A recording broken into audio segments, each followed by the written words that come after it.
जब मैंने चालू किया था तो मैं सबको देखता था, रोहित खत्री से लेके सबको, जितने भी लोग उस समय 18-19 में बनाते थे। अभिनव महाजन जी को भी देखता था मैं गौरव तनेजा को भी मैं सबको देखता था लाइन से, ठीक है। अमन दुग्गल करके एक बंदा है, कौन है ये इंसान, चिल्लाता रहता है जोर जोर से, ठीक है। मैंने कहा कौन है यार ये बंदा, मैं लिटरली रिस्ट्रिक्ट करने वाला था उनका पेज कि यार मेरे को ये वीडियो नहीं चाहिए इनके। अगर वैसे वे में देखोगे तो वो लोग ही रियल में फिटनेस इन्फ्लुएंसर है जो लोग इंफॉर्मेटिव कंटेंट दे रहे हैं। यही मैं कहने वाला। एंटरटेनिंग वाले लोग एंटरटेनर बोल सकते हो या कंटेंट क्रिएटर बोल। इन्फ्लुएंसर वर्ड लोग क्यों यूज करते हैं, क्या बंदे की फिजिक अच्छी ये वो, बट करते कुछ नहीं है। कुछ पोस्ट में ऐसे बाल हिला रहे हैं या फिर ट्रांजिशन दे रहे हैं, सनग्लासेस पहन के ऐसा कर रहे हैं और बॉडी बता रहे हैं। सो इन्फ्लुएंसर वर्ड यहाँ पे कैसे जस्टिफाई होता है। और फिर यहीं के ही ऐसे लोग हैं बहुत सारे जो फिर अंग्रेज जो कोचेस हैं, जो क्रिएटर्स हैं, या फिर उनको नॉलेज हमसे कम है क्योंकि वो इंग्लिश में बोल रहे हैं, तो हमारी जनता वो देखती है, अरे बड़ा प्यारा एक्सेंट है, इसको जरूर नॉलेज होगा, भले ही वो बारबेल रोज प्रमोट कर रहा हो वहाँ पे। हम यहाँ पे फिजिक्स के साथ समझाने की कोशिश कर रहे हैं, बायोमैकेनिक्स के साथ समझाने की कोशिश कर रहे हैं, तो उन लोगों को लगता है कि ये तो हिंदी में बोल रहा है, इसको क्या पता है। भगवान का नाम कोई शुरू से ले रहा है तो कोई दिक्कत नहीं है, लेकिन देखा देखी ऑडियंस के लिए, ऑडियंस अट्रैक्ट करने के लिए वो बंदा भगवान का नाम ले रहा है इसलिए इसके फॉलोअर्स बढ़ गए। लोग कपड़े ही पहन के घूम रहे हैं, दिन भर भगवा वस्त्र धारण करके घूम रहे हैं, उसमें कोई बुराई नहीं है, लेकिन दिखावे के लिए अगर कर रहे हो तो वो गलत है ना। All rolling and let's get started. So कैसे हो? बढ़िया भाई, आप बताइए कैसे हैं? मस्त। कैसा चल रहा है अभी? बस यार वही सेम रूटीन फॉलो कर रहे हैं, खा रहे हैं, पी रहे हैं, सो रहे हैं, हेल्थ का ध्यान रख रहे हैं, ट्रेनिंग दे रहे हैं। कुछ बदला नहीं मतलब? कुछ बदला नहीं। 1 मिलियन फॉलोअर के बाद लोगों बदलता कुछ नहीं बदला। 1 मिलियन फॉलोअर मेरे हुए, लेकिन रूटीन मेरा वही पुराना है। मैं अभी भी वही पुराना शिवम ही हूँ, रोज वही काम करने वाला, same work every day, same food every day. So followers की बात कर रहे हैं तो चलो फिर आपके कोर्स से रिलेटेड ही एक बात कर लेते हैं कि basically how did you start and how did you break the algorithm. आपने ऐसा क्या किया कि आपको ऐसा क्या पता चला सीक्रेट कि जो लोग वीडियोस बना देते हैं कि कोर्सेज बेचते हैं लोग ऐसे, ठीक है ना, बहुत सारे लोग, और उनकी प्रोफाइल खुद की होती नहीं इतनी डेवलप्ड। कोर्स लाइक कि कैसे सोशल मीडिया पे ग्रो होना है। हाँ। अब कोई रिलेटेबल कोई बंदा आपके जैसा जो 2 साल से 3 साल से मैं देख रहा हूँ और उससे पहले से आप कर रहे हो, बट मैं खुद देख रहा हूँ इतने साल से, तो आपके जैसा बंदा सेल करेगा। अलग बात है कि रियलिस्टिक वे में मैं भी एक समझ पाऊंगा, और कोई रैंडम लोग भी भेज देते, चलो वो बात अलग हो गई। तो आपने ऐसा क्या किया और आपको ऐसी कौन सी चीज़ पता चली कि आपके हिसाब से सबसे ज़्यादा इंपॉर्टेंट है for the algorithm? How did you break the algorithm first of all? मैं पहले क्या करता था, मैं शुरू से बताता हूँ। मैं पहले क्या करता था, मैं लोगों को कॉपी करने की कोशिश करता था कि इस बंदे ने ऐसा बनाया है, मैं भी ऐसी कॉपी करता हूँ, शायद मेरा कंटेंट चल जाएगा, शायद बहुत अच्छा हो जाएगा, शायद बहुत अच्छी रीच मिल जाएगी, व्यूज बहुत सारे आ जाएंगे, लाइक्स बहुत सारे आ जाएंगे। और ये काम भी कर जाता था कभी कभी, क्योंकि एक वीडियो अगर ट्रेंडिंग है, उसके जैसे अगर आपने कोई वीडियो बनाया है तो चांसेस बहुत ज़्यादा ये रहते हैं कि वायरल हो जाएगा। लेकिन ये लॉन्ग रन में नहीं है इफेक्टिव। अगर आप सोच रहे हो कि लॉन्ग रन में इसी से आपकी ग्रोथ होगी कॉपीड कंटेंट से, तो वो चीज़ पॉसिबल नहीं है। आपको कुछ ना कुछ अपना, इवन कॉपी भी अगर कर रहे हो तो मेरा ये मानना है कि आपका खुद का उसमें एलिमेंट होना चाहिए। कॉपी तो हर कोई करता है, लेकिन उसमें आप खुद नया क्या कर रहे हो, ठीक है, वो एलिमेंट होना चाहिए, वो फैक्ट वो मायने रखता है। तो मैं पहले जब ऐसा करता था तो मेरी ग्रोथ नहीं होती थी। एक आध वीडियो चल गई, मैं बहुत खुश हो जाता था, फिर मैं कॉपी करने लगता था। फिर मैं ये सोच के दिमाग में बहुत लगता था मेरे कि ये वीडियो चली है सेम, मैंने फिर से कॉपी करके बनाई, ये क्यों नहीं चली? वो इसलिए नहीं चली क्योंकि वैसा का वैसा ही कॉपी किया गया है, और ये काफ़ी समय तक चलता रहा। ओवर द पीरियड मुझे ये सीखने को मिला, इंसान अपनी गलतियों से सीखता है। इंसान को ये चीज़ समझ में आ जाती है कि आप गलतियाँ क्या कर रहे हो, और अगर वो नहीं सीख रहा है तो वो उसकी गलती है, सबसे बड़ी गलती है कि वो अपनी गलतियों से नहीं सीख रहा है, ये उसकी सबसे बड़ी गलती है। मैंने ये चीज़ एक दिन मैं रूम में बैठ के मैंने सोचा, पूरा एनालाइज़ किया अपना पेज कि भाई क्या कर रहे हैं हम। तो मैंने देखा कि मेरे पेज के अंदर काफ़ी फ़नी सी चीज़ हो रही थी। वो ये हो रही थी कि वो कॉपीड कंटेंट डिफरेंट नीश के थे, ठीक है। कोई फिटनेस कॉमेडी बना रहा है, उठा के कॉपी करके डाल दिया। कोई दूसरा बना रहा है, वो उठा के कॉपी करके डाल दिया। कोई रिलेटेबल मीम्स बना रहा है, उठा के कॉपी करके डाल दिया। और कभी कभी मैं अपना वर्कआउट वीडियो डाल दूँ। तो कोई बंदा अगर मेरे पेज पे आ रहा है तो वो ये देख रहा है कि इस पेज में एक चीज़ तो है ही नहीं, एक आध पोस्ट वायरल हो जा रहा है, उस पे वो वायरल पोस्ट के होने के बावजूद भी मेरे को कोई फॉलो नहीं कर रहा था, क्योंकि उस पे पेज पे एक चीज थी नहीं, कॉपीड मल्टीपल पर्सन की पर्सनालिटी दिख रही थी उस पेज पे, मेरी पर्सनालिटी थी नहीं उस पे। तो मैंने सोचा कि इसको बदलना पड़ेगा, ये ज़रूरी है, ये बैठ के सोचना कि आप गलती कहाँ कर रहे हो, ये बहुत ज़रूरी है। ये किसी भी फील्ड में आप चले जाओ, ये बहुत ज़रूरी है, आपको अपनी गलतियों से सीखते रहना चाहिए। फिर मैंने कहा शिवम ऐसे नहीं चलेगा, जो आप रियल हो, जो रियल लाइफ में हो वो चीज़ दिखाओ लोगों को, जिस तरीके से आप वर्कआउट करते हो वो चीज़ दिखाओ लोगों को। फिर मैंने छोटी सी चीज़ से चालू किया, जितनी थोड़ी बहुत जो बॉडी वेट एक्सरसाइजेज मुझे आती हैं उसके ट्यूटोरियल से मैंने चालू किया, और उसी चीज़ को सेम रखा अगले 10 पोस्ट में, सेम चीज़ रखी मैंने, वही वीडियो में डालता गया। उसी का ट्यूटोरियल वीडियो डाला मैंने, जैसे सपोज करो पुलअप कैसे करनी है, मुझे जितना एक्सपीरियंस था, मुझे जितना पता था, उसको मैंने करते करते एक्सप्लेन करना चालू किया। ये जो आज आप मल्टीपल पेजेस पे आपको दिखेगा कि लोग पुलअप कर रहे हैं, लोग एक्सरसाइज करते करते कैमरे के साथ बात कर रहे हैं, ये मैंने 2020 में चालू, तो ये चीज जो आपने की, जैसे आप बोल रहे हो, ये इसका आइडिया कहाँ से है इसकी? अब ये कॉपीड था कि फिर ये आपने डेवलप कैसे किया ये आइडिया आपको? ये मैं बताता हूँ, ये कैसा था? हाँ, ये एक बार क्या हुआ कि मैं अपना वर्कआउट वीडियो रिकॉर्ड कर रहा था छत पे, ठीक है, ये गर्मी का समय था, ठीक है, और मैं पुशअप कर रहा था, एस्टेक पुशअप, और गर्मी इतनी ज़्यादा थी कि मेरे को चक्कर आ रहे थे, मतलब मुझे लग रहा था कि अब छोड़ते हैं। 8 बजे की बात कर रहा हूँ सुबह, उस समय भी इतनी गर्मी लगी, जून में तो होती है भाई। तो फिर कैमरा चालू था और मैं एस्टेक पुशअप मैंने किया, तो मैं मुंह के बल गिर गया नीचे, ठीक है, मुझे यहाँ पे चोट भी लग गई थी। और जब गिर के मैं बैठ गया वहीं, कैमरा ऑन था, मेरे में इतनी ताकत नहीं थी कि मैं कैमरा बंद कर दूं जाके, ठीक है, तो मैं ऐसे करके बैठ गया वहाँ पे, और फिर मैं कैमरे की तरफ देख के ही बात करने लगा कि अरे यार शिवम, हमने गलती पता है कहाँ करी, प्रॉपरली कोर एंगेज नहीं कर पाए। इस तरीके से मैं कैमरे में देख के बात करने लग गया। ये आइडिया मुझे वहाँ से आया कि अगर मैं कैमरे में देख के बात कर रहा हूँ, कैमरे में मैं वही समझा रहा हूँ कि मैंने गलतियाँ क्या करी, तो अगर मैं ये सीख जा रहा हूँ तो करना किस तरीके से है मैं वो भी तो बता के अपलोड कर सकता हूँ। तो फिर हाँ, तो यहाँ से आइडिया आया कि मैंने करते करते बताना चालू किया, और वो काफ़ी इंगेजिंग था, लोगों को वो पसंद आया, जिस वजह से मेरी मेन ग्रोथ चालू हुई और मुझे मेरा नीश मिल गया कि इसी तरीके से एक्सरसाइज करते करते बताना है। इन शॉर्ट, लोगों के साथ आपको इंगेज होना है। और कैरेक्टर्स का फिर, और उसके बाद फिर जब देखो, एक चीज़ ये होती है कि लोगों को चीज़ें बोरिंग बहुत जल्दी लगने लग जाती है। आप कोई एक चीज ला रहे हो, लोग शायद वो 1 साल तक कंज्यूम करें, उसके बाद लोग बोर हो जाते हैं। आपको कुछ नया लाना पड़ेगा अगर सरवाइव करना है तो, किसी भी फील्ड में वो मैं। तो फिर एक बार क्या हुआ कि मैं वीडियो बना रहा था कि vegetarian non vegetarian protein source पे मैं वीडियो बना रहा था। तो उसमें क्या हुआ कि मेरे को मेरे दादाजी की याद आई। मेरे जो दादाजी थे, उनके सामने अगर अंडा शब्द आप बोल भी दो ना, अंडा ऐसा कुछ, तो वो गुस्सा हो जाते थे बहुत, ठीक है, क्योंकि वो एकदम बहुत खतरनाक वाले हनुमान भक्त थे, वो सुन भी नहीं सकते थे ऐसी चीज़, देखना और खाना तो दूर की बात है, ठीक है। तो मैं एक वीडियो ऐसा बना रहा था, मैं स्क्रिप्ट ही लिख रहा था कि यार ऐसा ऐसा बोलना है कि एग्स का एकदम सब्स्टिट्यूट आप क्या कर सकते हो वेज सोर्स में, इस तरीके से।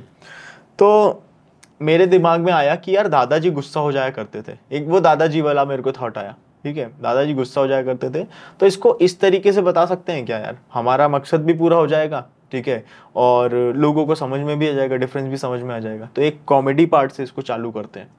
तो वहाँ पे ये था कि अब मैंने फिर यहाँ पे थोड़ा सा पापा की आवाज़ निकालने की कोशिश करी, क्योंकि दादा और पापा की आवाज़ लगभग सेम ही थी, वो भी वैसे ही डांटते थे, थोड़ी हाई पिच में, और पापा भी उन्हीं का ही है बेसिकली, मैं दादा की आवाज़ या पापा की आवाज़ एक ही बात है। हाँ, तो मैंने सोचा कि इसको थोड़ा सा फनी वे में करते हैं। तो मैंने अपने कैमरे का फ्रंट कैमरा खोला, और उसमें मैं ही जैसे मैं पापा के सामने बात करता हूँ एकदम भीगी बिल्ली जैसे, ठीक है, कि पापा हमारे जिम ट्रेनर हमसे कह रहे हैं कि बॉडी बनाने के लिए प्रोटीन अंडा चिकन खाना पड़ेगा, ऐसे करके हाँ, पापा खाना पड़ेगा, ठीक है। तो फिर उधर से मैं टीका, मेरे दादाजी टीका लगाते थे गोल, दुबे जी का टीका आप देखोगे वो हमेशा गोल रहता है, अभी तो थोड़ा ऐसे करना, हाँ वहाँ से आया, वो चंदन का टीका लगाते थे। तो फिर और वो जनेऊ पहनते थे। फिर मेरे को एक सेंटेंस मिल गया ओके कि अपने जिम ट्रेनर से कहना कि जनेऊधारी ब्राह्मण है हमारे पापा, इसी जनेऊ में तुमको और उनको बांध के, इस तरीके से वो सेंटेंस था, बांध के तबीयत से पीटेंगे, ऐसा कुछ सेंटेंस, मैं एग्जैक्टली भूल रहा हूँ। तो वो वीडियो मैंने ऐसे ही बना दिया, और उस वीडियो को जब मैं देखा वापस से, उसी समय मैंने प्ले किया, तो मुझे खुद इतनी हंसी आई, उस वीडियो को मैंने डाल दिया और फिर वहाँ से मैंने इन्फॉर्मेशन देना चालू कर दी। तो वो वीडियो सच में 1-1.5 दिन में उस पर 30-40 हज़ार के आसपास लाइक्स आ गए थे। वो वीडियो 1 मिलियन के आसपास पहुँच गया था 2 या 3 दिन में। मुझे समझ में आ गया कि लोगों को ये चीज़ अच्छी लग रही है अब, कि कैरेक्टर इंट्रोडक्शन। तो सबसे पहला कैरेक्टर मेरा दुबे जी था, उसके बाद दुबे जी और मैं, दुबे जी और उनका बेटा। उसके बाद मुझे लगा कि बेटे का एक दोस्त भी होना चाहिए, तो फिर हमने यूपी से ही एक कैरेक्टर उठाया कि पिंकू पांडे, जो कि हमारे ही घर में एक है वैसे, ठीक है, पिंकू पांडे टाइप, मतलब उसी टाइप, दबंगई गुंडई टाइप, पिंकू पांडे उठाया। उसके बाद तीसरा कैरेक्टर जो इंदौरी भैया, क्योंकि मैं इंदौर में पिछले 10 साल से रह रहा हूँ, ठीक है, तो मुझे यहाँ के एक्सेंट थोड़े थोड़े पता है किस तरीके, बहुत सारे वर्ड मुझे अभी भी नहीं पता है, मेरे दोस्त लोग मेरी हेल्प करते हैं कई बार तो, लेकिन हाँ वो जो एक्सेंट है, जो टोन आती है ना, वो चीज़ मुझे पता है। तो उस तरीके से मैं बोल देता हूँ कोई सा भी कैसा भी सेंटेंस इंदौरी भैया का। तो एक कैरेक्टर वहाँ से मिल गया इंदौरी भैया का। तो मेरे पास ये 3 कैरेक्टर हैं, दुबे जी, पिंकू पांडे, इंदौरी भैया और दुबे जी का लड़का, ये 4 कैरेक्टर हैं। तो इन्हीं का ही यूज़ कर करके मैं एंटरटेनमेंट और फिटनेस इंफॉर्मेशन इनको जोड़ देता हूँ, जिस वजह से मुझे अब कभी भी कंटेंट की कमी नहीं दिखाई देती है। मैं किसी भी डायरेक्शन में किसी भी स्टोरी को मोड़ सकता हूँ, मैं खुद से ही स्टोरी क्रिएट कर सकता हूँ, स्क्रिप्ट भी मैं खुद ही लिखता हूँ, एडिटिंग भी मैं खुद ही करता हूँ, सारी चीज़ें मैं खुद करता हूँ, और मुझे पता रहता है कि लोगों को क्या पसंद आएगा। और कभी जब भी, अब ये नहीं है कि मैं भगवान हूँ मुझे सब पता है, कभी जब भी कोई चीज़ नहीं भी चलती है, कुछ कंटेंट नहीं भी चलता है, तो उस समय भी मैं खुद को यही बोलता हूँ कि अगली बार और अच्छा करेंगे। वहाँ पे डिमोटिवेशन वाली चीज़ नहीं आती है, जिसको मैं छोड़ चुका हूँ 2021 में, कि भाई यार वीडियो नहीं चली, अरे यार मैं फिर से वीडियो बनाता हूँ और उससे भी अच्छा वीडियो बनाता हूँ और वो वीडियो और ज़्यादा चलता है। तो यही चीज़ है सर्वाइवल के लिए, यही हिट एंड ट्रायल आपको करना। कंसिस्टेंट राइज तो सभी को दिखा है, ऑब्वियसली हम लोग भी वो नजरिए से देखते हैं कि हाँ हर एक रील पे इतने व्यूज है और इतना सब कुछ है, बट कंसिस्टेंट ड्रॉप कभी आपको देखा कि डीमोटिवेशन की अपने बात की जैसे, हाँ। तो कंसिस्टेंट ड्रॉप अगर दिखता है किसी को भी, तो वो मेंटली स्टेबल रहना कैसे? क्योंकि अगर सोशल मीडिया को लोग अभी एज अ करियर चूज करते हैं, टाइम पास के पॉइंट से नहीं बोल रहा मैं, तो एज अ करियर जब चूज करते हैं और कंसिस्टेंट ड्रॉप दिखता है और ग्रोथ नहीं दिखता, तो मेंटली स्टेबल कैसे रहना है? देखो, सोशल मीडिया को मैं 2 तरीके से देखता हूँ। सोशल मीडिया पे मैं इसलिए हूँ क्योंकि मुझे अर्न करना है, यहाँ से मुझे पैसा कमाना है, ठीक है। सोशल मीडिया पे मैं इसलिए हूँ ताकि लोगों तक मैं सही चीज़ें पहुँचाऊँ, लोगों तक मैं सही चीज़ें पहुँचाऊँगा, लोग मुझसे इंप्रेस होंगे, लोग मुझसे ट्रेनिंग लेंगे। मेरा कभी भी ड्रॉप नहीं आता है, बिकॉज आई एम अर्निंग, मैं रोज़ पैसे कमा रहा हूँ सोशल मीडिया से, ठीक है। वो ड्रॉप तब आएगा जब मेरा सिर्फ एक ही काम है सोशल मीडिया पे, वीडियो डालना, और वो वीडियो चली कि नहीं इस बात के बारे में भी चिंता करना। उस वीडियो पे इंफॉर्मेशन है जिस वजह से लोग, मेरे को क्लाइंट तो मिल ही जाएंगे, उस वीडियो से क्लाइंट तो मिल ही जाएंगे मुझे। तो जब आपके पास पैसा आ रहा है तो आपको किसी चीज़, इवेंचुअली लोगों को पैसे ही कमाना है ना, तो मैं हर पोस्ट से काफ़ी ज़्यादा अर्न कर लेता हूँ। तो ऐसा कभी भी ड्रॉप नहीं आता है। कोई पोस्ट कम भी चली और उससे मुझे 4 क्लाइंट अगर मिल गए, क्योंकि उन लोगों को वो इन्फॉर्मेटिव लगी, यहाँ पे मेहनत मेरी है क्योंकि वो इन्फॉर्मेशन उन तक पहुँचाया मैंने, उन लोगों को लगता है कि एग्जैक्टली। तो यहाँ पे मुझे कंटिन्यूसली ऐसा लगता रहता है कि नहीं शिवम अभी और पुश करना है। वीडियो नहीं चली तो क्या हुआ, यहाँ लोग मुझसे इंप्रेस, तो जो मैं बात समझाने की कोशिश कर रहा हूँ वो लोग समझ तो रहे हैं, और फिर लोग मेरे पास आते हैं, लोग काफ़ी ज़्यादा इंस्पायर होते हैं, वो इंस्पिरेशन लेते हैं मुझसे। मैं मेंटोर भी करता हूँ, मैं मेंटोर भी हूँ बहुत सारे लोगों का, तो इस तरीके से मैं उनको गाइड भी करता हूँ। तो ये चीज़ है कि मेरी वजह से लोगों का फ़ायदा हो रहा है। आखिरी में बात यहीं आके ख़त्म हो जाती है कि भले ही लाइक्स कम आए हैं, भले ही व्यूज़ कम आए हैं, लेकिन मेरी वजह से लोगों को फ़ायदा हो रहा है, ख़त्म बात। क्योंकि चालू ये पेज ऐसे ही किया था मैंने कि मुझे लोगों को फ़ायदा पहुँचाना है, बस। नाइस। सो आप खुद कितने लाइक स्क्रीन टाइम आपका क्या है इंस्टाग्राम को लेके पर्टिकुलरली पूरे दिन में? आप कितने? मैं इंस्टाग्राम सिर्फ 3 बार खोलता हूँ दिन भर में। मैं एक जब वीडियो मुझे अपलोड करना रहता है, एक जब मुझे क्लाइंट्स को इनरोल करना रहता है, ठीक है, और एक तब मैं खोलता हूँ जब मेरी कभी कंपनी के साथ कोई डील वील हो रही होती है या फिर किसी का इंस्टाग्राम पे मैसेज आया होता है, ठीक है, दैट्स इट। मैं 3 बार खोलता हूँ, क्योंकि अगर मैं ही वो चीज़ करने लग जाऊंगा जो लोग कर रहे हैं, जैसे लोग क्या करते हैं, रील्स चलाते रहते हैं लगातार, उसमें वो 3-3 4-4 घंटे वेस्ट कर देते हैं, ठीक है, रील्स को स्वाइप अप करने में। ये वो बात है कि आप हलवाई हो, ठीक है, और आप अपनी ही दुकान पे बैठ के वो खा रहे हो मिठाइयाँ, ठीक है, ये वो चीज़ है।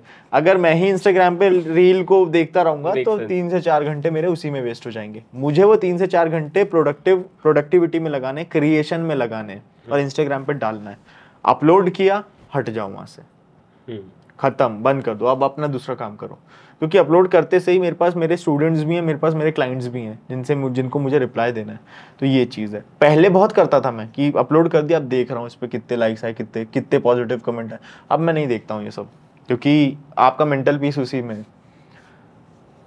सो इंस्टाग्राम और यूट्यूब वही सेम चीज, long format videos, long format का। हाँ, अभी क्या है कि क्योंकि वहाँ पे एंटरटेनमेंट से ज़्यादा इन्फॉर्मेशन भी है। लॉन्ग फॉर्मेट मैंने अभी चालू किया है, जहाँ पे मैंने एक नई चीज़ सोची है कि ये छोटी छोटी जो स्टोरीज मैं क्रिएट करता हूँ, घर की, दोस्तों के साथ की, दुबे जी के साथ की, इन सब स्टोरी को मैं थोड़ी सी लंबी स्टोरी करूंगा। लाइक 30-30, 40-40 सेकंड की अभी रहती है शॉर्ट फॉर्मेट में, अब इनको मैं करूंगा 2-2, 4-4 मिनट की, और उसको व्लॉग्स के बीच में डालूंगा, ताकि लोगों का इंटरेस्ट व्लॉग्स में बना रहे।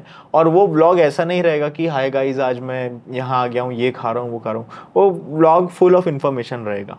वहाँ पे मैं जो चीज़ें मैंने बायोमैकेनिक्स से सीखी हैं वो बताऊंगा, जो चीज़ें मैंने न्यूट्रिशन अपनी लाइफस्टाइल से सीखा है पिछले कुछ समय में, वो चीज़ें मैं यहाँ पे डिस्क्लोज करूंगा, लोगों को बताऊंगा। शायद लोगों को चीज़ें नहीं लगे, क्योंकि बायोमैकेनिक्स के हिसाब से कोई भी वर्कआउट नहीं करता है इंडिया में। शायद लोगों को वो चीज़ें बुरी भी लग सकती हैं। Coming to that point, biomechanics, ठीक है, अभी कैसा है, बायोमैकेनिक्स को लेके सबका बहुत अलग ओपिनियन है इंडिया में। कुछ लोग बोलते हैं यूजलेस है, और कुछ लोग बहुत ज़्यादा एग्रेसिवली प्रमोट भी करते हैं, और आप भी करते हो ऑब्वियसली। अभी मेरा मानना बहुत न्यूट्रल है, मैं ना उसके अंदर ब्लाइंडली फॉलो करता हूँ, और ना, क्योंकि मैं पहले बहुत उसके अपोज का वर्कआउट करता था, जबकि मैंने अपना अभी ट्रेनिंग मेथड बदला है, तो मुझे रिजल्ट्स दिख रहा है। But again eight the same time जो मैंने पहले इतने साल किया है वो भी एक काउंट होता है, वो मेरा कंप्लीटली जीरो में नहीं जा रहा, ठीक है। Yes definitely. सो स्क्वाट्स और हैवी स्क्वाट्स, हैवी डेडलिफ्ट मैंने भी किए। ऑब्वियसली मैं भी उसको खुद प्रमोट नहीं करता, बट कंप्लीटली बैन कर देना चाहिए एक्सरसाइज, वो भी एक रॉन्ग हो जाएगा। तो आपका बायोमैकेनिक्स को like how did biomechanics change your life? क्योंकि आपको कैसे पता चला फर्स्ट ऑफ ऑल बायोमैकेनिक्स का, और आपने उसके अंदर से क्या क्या चीज़ें लाइक क्या क्या आपने चेंजेस किए अपने रूटीन में जो पहले करते थे और आप अभी नहीं करते, एंड क्यों, लाइक मेनली क्यों ऐसा? देखो मैं आपको बताता हूँ, आप जो कर रहे हो वो गलत नहीं है। लोग एक्सरसाइज करते हैं, लोग ओलंपिया जीत जाते हैं वही एक्सरसाइजेस कर करके जो बायोमैकेनिकली इनकरेक्ट है। लोग बहुत बड़े बड़े कंपटीशन जीत जाते हैं, बड़े बड़े बॉडी बिल्डर बन जाते हैं, ठीक है। मसल्स तो बिल्ड होंगे, मसल्स तो इवेंचुअली बिल्ड होंगे, चाहे आप कैसी भी मूवमेंट करो, क्योंकि वहां पे रेजिस्टेंस है, क्योंकि वहां पे फोर्स एप्लीकेशन है, ठीक है। लेकिन किस रिस्क पे आप वो मसल्स बिल्ड कर रहे हो? बहुत सारे बॉडी बिल्डर, बहुत सारे बड़े बड़े चैंपियन, मिस्टर ओलंपिया आज बेड पे हैं क्योंकि उनका एक्सरसाइज सिलेक्शन पुअर था। भले मैं मान रहा हूँ इस चीज़ की बहुत रिस्पेक्ट है कि उन्होंने इतने बड़े बड़े कॉम्पिटिशन जीते, लेकिन इस चीज़ को भी हम झुटला नहीं सकते हैं कि वो आज बेड पे हैं। क्यों? क्योंकि उनके जॉइंट्स काम करना बंद कर चुके हैं, क्योंकि उनको पेन होता है, क्योंकि उनकी कमर की सर्जरी हो गई है, उनके शोल्डर की सर्जरी हो चुकी है, ठीक है, उनके नी जॉइंट की, एल्बो जॉइंट की सर्जरी हो चुकी है। और वो सर्जरी इसी वजह से हुई है क्योंकि एक्सरसाइज सिलेक्शन उनका उतना अच्छा नहीं था, और उस समय उनकी भी गलती नहीं थी क्योंकि बायोमैकेनिक्स इतना स्ट्रांग नहीं था। हम बस ये समझते हैं अभी कि आप कैसी भी एक्सरसाइज करो, आप चाहे फिक्स बारबेल से बारबेल कर्ल करो, चाहे डंबल से डंबल कर्ल करो, इवेंचुअली बाइसेप्स आपके बिल्ड हो रहे हैं। लेकिन बारबेल से जब आप करते हो तो आपका रिस्ट जॉइंट थोड़ा सा खतरे में रहता है, तो ऑप्टिमल ज़्यादा क्या है, डंबल से करना, ताकि ये रिस्ट में हमको प्रॉब्लम ना हो down the road. Same thing goes for squat and deadlift as well. अगर आप पावर लिफ्टर नहीं हो तो आपको ये करने की ज़रूरत नहीं है, वहाँ तो स्पोर्ट की नीड है। जॉइंट रिएक्शन फोर्सेस इतनी बढ़ जाती हैं जहाँ पे आपको प्रॉब्लम होती है, और इसी वजह से बहुत सारे लोग बॉडी बिल्डिंग और पावर लिफ्टिंग में कंफ्यूज हो जाते हैं। वो ट्रेन एक पावर लिफ्टर जैसे करने लग जाते हैं। But coming to that point, squats को लेके पर्टिकुलरली, मैं डेडलिफ्ट में तो मैं भी बोलूँगा, but let's say squat, recently मैंने जेसी के साथ वीडियो किया था, उसमें भी मैंने ये बायोमैकेनिक्स की बात की थी। He is completely against it, वो अलग पॉइंट है, I am not talking about that, but particularly उन्होंने भी एक अच्छा पॉइंट बोला था कि doing a particular exercise like उससे इंजरी नहीं होती, lifting heavy weights that is like more dangerous. तो पर्टिकुलरली मैं सिर्फ एक ही एक्सरसाइज की बात करूँगा, स्क्वाट्स। मैं नहीं करता स्क्वाट्स, मैंने बहुत टाइम से नहीं किया, बट मैंने बीच में 1.5 साल बाद अभी रिसेंटली मैंने किया था, सिर्फ एक दिन ऐसे ही रैंडमली, किसी को देख के ऐसा वापस मोटिवेशन फायर आ गया करने के लिए, तो फ्री वेट मैं बोल रहा हूँ ऐसे, तो वो मैंने तभी किया। एंड तभी मैं इतना हैवी वेट मैंने लिफ्ट नहीं किया था, तो मुझे नेक्स्ट डे अच्छा खासा सोरनेस फील भी हुआ, और मुझे फील हुआ कि मैंने कोई अलग एक्सरसाइज की है। Exactly. So I would say squats completely wrong है, वो बोलना भी गलत होगा। कंप्लीटली रॉन्ग नहीं है, आपके पास कोई ऑप्शन नहीं है तो इवेंचुअली आपको स्क्वाट ही करना है। आप जैसे कहीं गांव में रह रहे हो, ठीक है, या फिर आपके घर से जिम बहुत दूर है, आप बॉडी वेट स्क्वाट, या फिर आपके घर में ही एक छोटा सा सेटअप है। अभी आपने ये सुन लिया कि यार स्मिथ मशीन स्क्वाट ही करना चाहिए आपको, नहीं तो आपको प्रॉब्लम आ जाएगी, और आप फाइनेंशियली इतने स्ट्रांग ही नहीं हो कि आप स्मिथ मशीन ला के रखो, अब जैसे तैसे तो आपने एक छोटा सा सेटअप तैयार किया है, तो फिर इवेंचुअली आपको स्क्वाट ही करना पड़ेगा, ठीक है। लेकिन वहाँ पे हमको ये देखना है, हमारे पास अवेलेबिलिटी है हर चीज़ की, तो भी हम गलत एक्सरसाइज पे जा रहे हैं अगर, तो भी हम ऐसी एक्सरसाइज को ले रहे हैं जो उस समय के लिए ऑप्टिमल नहीं है हमारे लिए, ठीक है। तो फिर आप बिल्कुल वहाँ पे गलती कर रहे हो, क्योंकि हमको मैकेनिकल टेंशन भी देखनी है। यहाँ पे जो मैकेनिकल टेंशन बनती है ना क्वाड्स पे, वो वहीं बनेगी जहाँ स्टेबिलिटी ज़्यादा है, ठीक है। स्क्वाट में आपके दूसरे मसल्स काफ़ी ज़्यादा इंगेज होते हैं। जैसे आपने डेडलिफ्ट मारी है और अगले ही दिन अगर आप मान लो लाइट वेट से ही स्क्वाट ले रहे हो, आपका लोअर बैक ऑलरेडी सोर है और स्क्वाट में भी लोअर बैक एंगेज हो रहा है, ठीक है। तो आपको इवेंचुअली रिकवरी तो लोअर बैक से मिल ही नहीं रही है ना।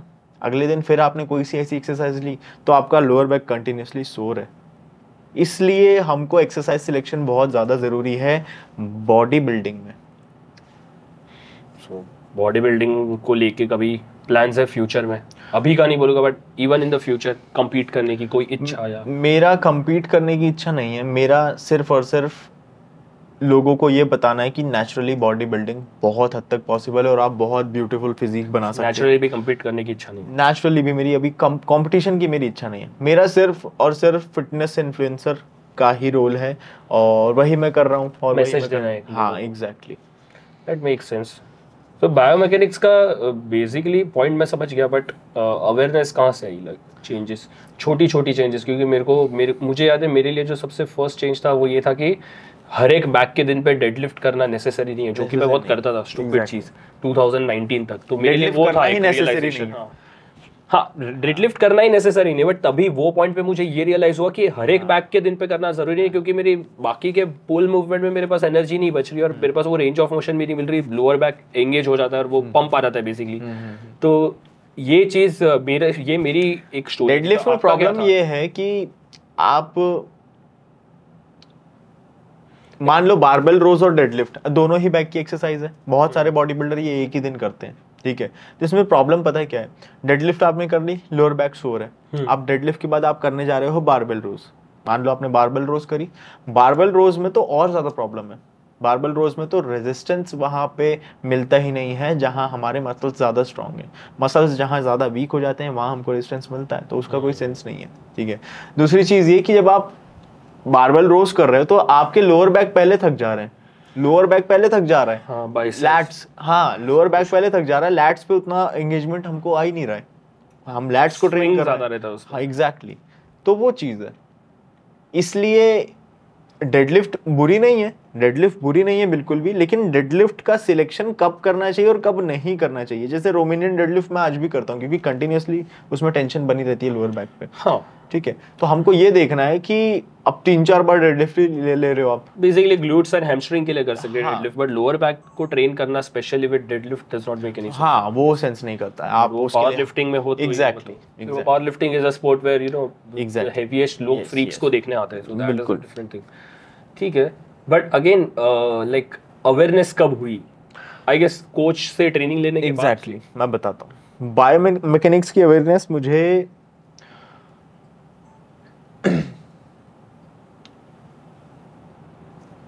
मैं खुद से बताता हूँ कि मुझे ये चीजें एक्सपीरियंस कैसे हुई। ये पहले मुझे एक्सपीरियंस हुई ये चीजें खुद में। हाँ एग्जैक्टली वही मैं पूछ रहा हूँ। मैं एक्सरसाइज करता था तो मैं ये देखता था कि मैं 2-2 3-3 दिन सो रहा हूँ। मैं एक्सरसाइज कर रहा हूँ तो मैं ये देख रहा हूँ कि यार रिकवरी नहीं हो पा रही है सही से। खा तो मैं बहुत रहा हूँ, 180 ग्राम के आसपास प्रोटीन मैं खाता था, 200 ग्राम प्रोटीन मैं हिट कर देता था दिन भर का आराम से, लेकिन मेरे को सोरनेस रहती थी, लोअर बैक सोर है, हैमस्ट्रिंग सोर है। और तो मुझे ये समझ में आया कि यार शिवम कुछ तो गड़बड़ है, कुछ तो गलत हो रहा है जो आपको नहीं पता है, ठीक है। क्योंकि ये सब चीज़ें दूसरे बॉडी बिल्डर भी कर रहे हैं। और अब मैं बात करूंगा जो प्रोफेशनली बॉडी बिल्डिंग करते हैं उनकी रिकवरी बहुत जल्दी होती है, उनको सोरनेस नहीं रहती है। जो नेचुरली कर रहे हैं, अगर वो पुश पुल लेग हफ्ते में 6 दिन जिम जा रहे हैं और एक्सरसाइज सिलेक्शन पुअर है, तो वो तो बेचारा पागल हो जाएगा, उसको समझ में ही नहीं आएगा कि क्या गलती कर रहा हूँ। मेरे साथ वही हुआ। हाँ, वो तो गलत ही पुश पुल लेग्स है। एग्जैक्टली मेरे साथ वही हुआ। फिर मैं सोचने लगा बैठ के कि यार क्या गलती कर रहे हैं। अब उस समय मैं बॉडी वेट एक्सरसाइजेस भी करता था, ठीक है, तो वो भी रीज़न हो सकता था। तो फिर मैंने क्या किया, बॉडी वेट एक्सरसाइज कम कर दी और धीरे धीरे हटा दी, सिर्फ मैं स्ट्रेंथ ट्रेनिंग करता था। अब मैं कर रहा हूँ स्ट्रेंथ ट्रेनिंग तो मुझे प्रॉब्लम सेम कि यार रिकवरी नहीं हो पा रही है। फिर मैंने सोचा गलती क्या हो रही है, इसको समझना पड़ेगा थोड़ा। उसके बाद मैं अपना इंस्टाग्राम देख रहा था, तो इंस्टाग्राम पे अमन दुग्गल करके एक बंदा सर हैं, ठीक है। पहले मुझे वो पहले वो बंदा था मेरे लिए कि कौन है यार, ये कौन है ये इंसान चिल्लाता रहता है जोर जोर से, ठीक है। मुझे ऐसा लग रहा था कि यार मैं एक्चुअली रिस्ट्रिक्ट करने वाला था कि यार मेरे को ये ऐसे पोस्ट नहीं चाहिए। मैं वो देख रहा हूँ हर मतलब, क्योंकि अब इंस्टाग्राम पे ऐसे होता है जो पोस्ट आप ज्यादा देर तक देखते हो ना, उसके पोस्ट आपको शो होने लग जाते हैं। हाँ। हर 1-2 घंटे बाद या फिर हर 1-2 दिन बाद अपने आप ही पोस्ट आने लगते हैं। मैंने कहा कौन है यार ये बंदा। मैं लिटरली रिस्ट्रिक्ट करने वाला था उनका पेज कि यार मेरे को ये वीडियो नहीं चाहिए इनके, यार ये काफ़ी ज़्यादा ये जोर जोर से या इंसान चिल्लाता है, क्या क्या समझाना चाह रहा है ये किसी को। तो वो जब मैं देख रहा था रील तो मुझे पेन हो रहा था, सोरनेस हो रही, वही सोरनेस वाला, ठीक है कि यार और ऐसे करके मैं लिटरली मैं ऐसे करके बैठा हूँ, मैं ऐसे ऐसे करके यार हटाओ। मैं सुन ही नहीं रहा था कि क्या क्या वो कहना चाह रहा है, क्या बातें हो रही। तो वहां पे वो कुछ बायोमैकेनिक्स की बातें कर रहे थे किसी से लाइव में, तो वहां पे मैंने पहली बार वर्ड सुना था कि बायोमैकेनिक्स कुछ चीज होती है, मतलब जहाँ पे आप ये देखते हो कि आपके जॉइंट किस तरीके से काम कर रहे हैं जब किसी मूवमेंट को आप करते हो। जैसे मान लो जैसे मैं अभी डंबल कर्ल कर रहा हूँ, तो ये मूवमेंट क्या है, बायोमैकेनिक्स है, ठीक है। ये बेसिकली आपका बायोलॉजी और फिजिक्स का कॉम्बिनेशन है बेसिकली, ठीक है, ह्यूमन बॉडी के ऊपर। हाँ एग्जैक्टली। तो मैंने वो सुना थोड़ी देर और फिर से मैंने हटा दिया, मैंने बंद कर दिया इंस्टाग्राम। उसके बाद क्या हुआ कि मेरा एक फ्रेंड है, your fitness coach Sanjay Duseja करके, आपने देखा सुना होगा नाम, उस पे योर फिटनेस कोच करके उनका पेज, ठीक है, संजय दुसेजा करके। वो मेरा दोस्त है, वो जो 2021 से है वो फ्रेंड, मतलब ऐसे ऑनलाइन हम कभी मिले नहीं, इंस्टाग्राम से। हाँ इंस्टाग्राम से। आपसे भी दोस्ती हुई, आप तो मिल ली हो, उनसे मिला नहीं हूँ मैं। तो मुझे एक पोस्ट क्रिएट करना था और वो पोस्ट था स्पॉट रिडक्शन से रिलेटेड, कि यार ये पॉसिबल है कि नहीं। जैसे आप यहाँ करते हैं ना कि अब बस यहीं का फैट हमारा कम हो जाए, ठीक है, तो उससे रिलेटेड था वो। नहीं है वैसे तो, हाँ बट हाँ क्या डिबेटेबल है, हाँ नहीं है, मैंने जस्ट बोल रहा था स्पॉट रिडक्शन पॉसिबल है कि नहीं।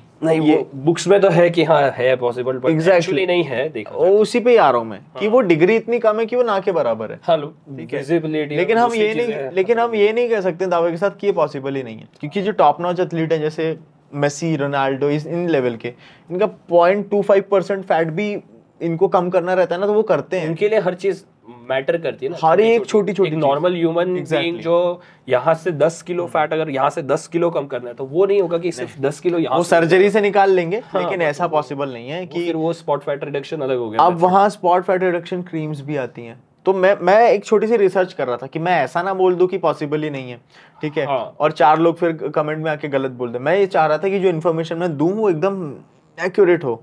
तो मैंने संजय भाई से बोला कि भाई मुझे बताओ इसके बारे में कुछ। तो संजय ने मुझे बताया कि आप ना, कशिश ने इसके ऊपर पूरा का पूरा एक पोस्ट डाला है, आप वो पोस्ट जाके देखो।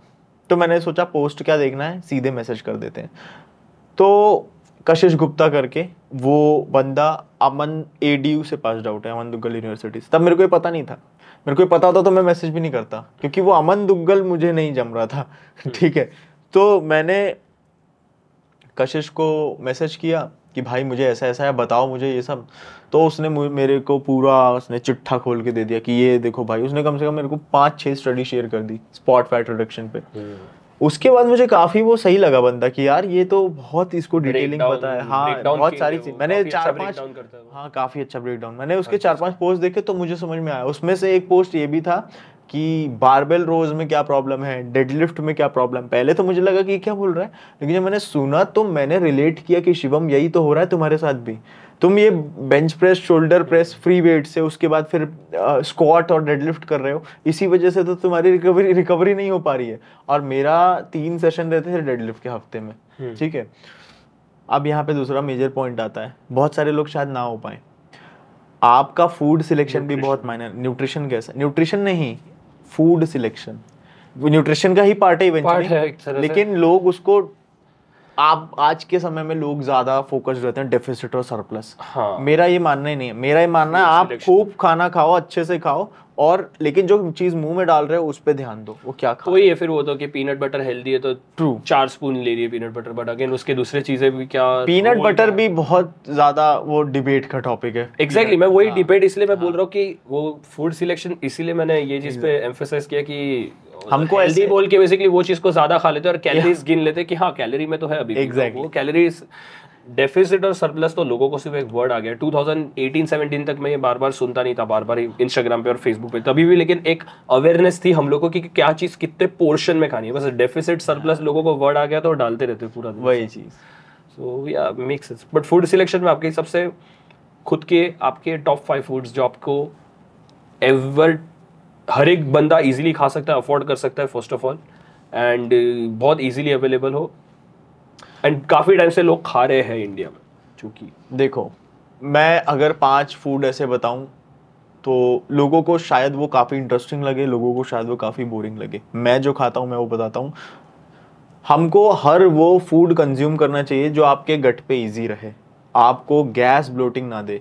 पीनट बटर के साथ यही सबसे बड़ी प्रॉब्लम है। इवन सारे नट्स के साथ ये प्रॉब्लम है कि वो आपको आपकी डाइजेशन को स्लो कर देते हैं, आपको गैस ब्लोटिंग दे सकते हैं। ठीक है, और इंडिया में ये IBS की प्रॉब्लम आजकल हर तीसरे चौथे बंदे को देख सबको है। हाँ, सबको। मुझे खुद थी, मैं रिकवर हूँ इस चीज से। तो अगर मैं फूड की बात करूं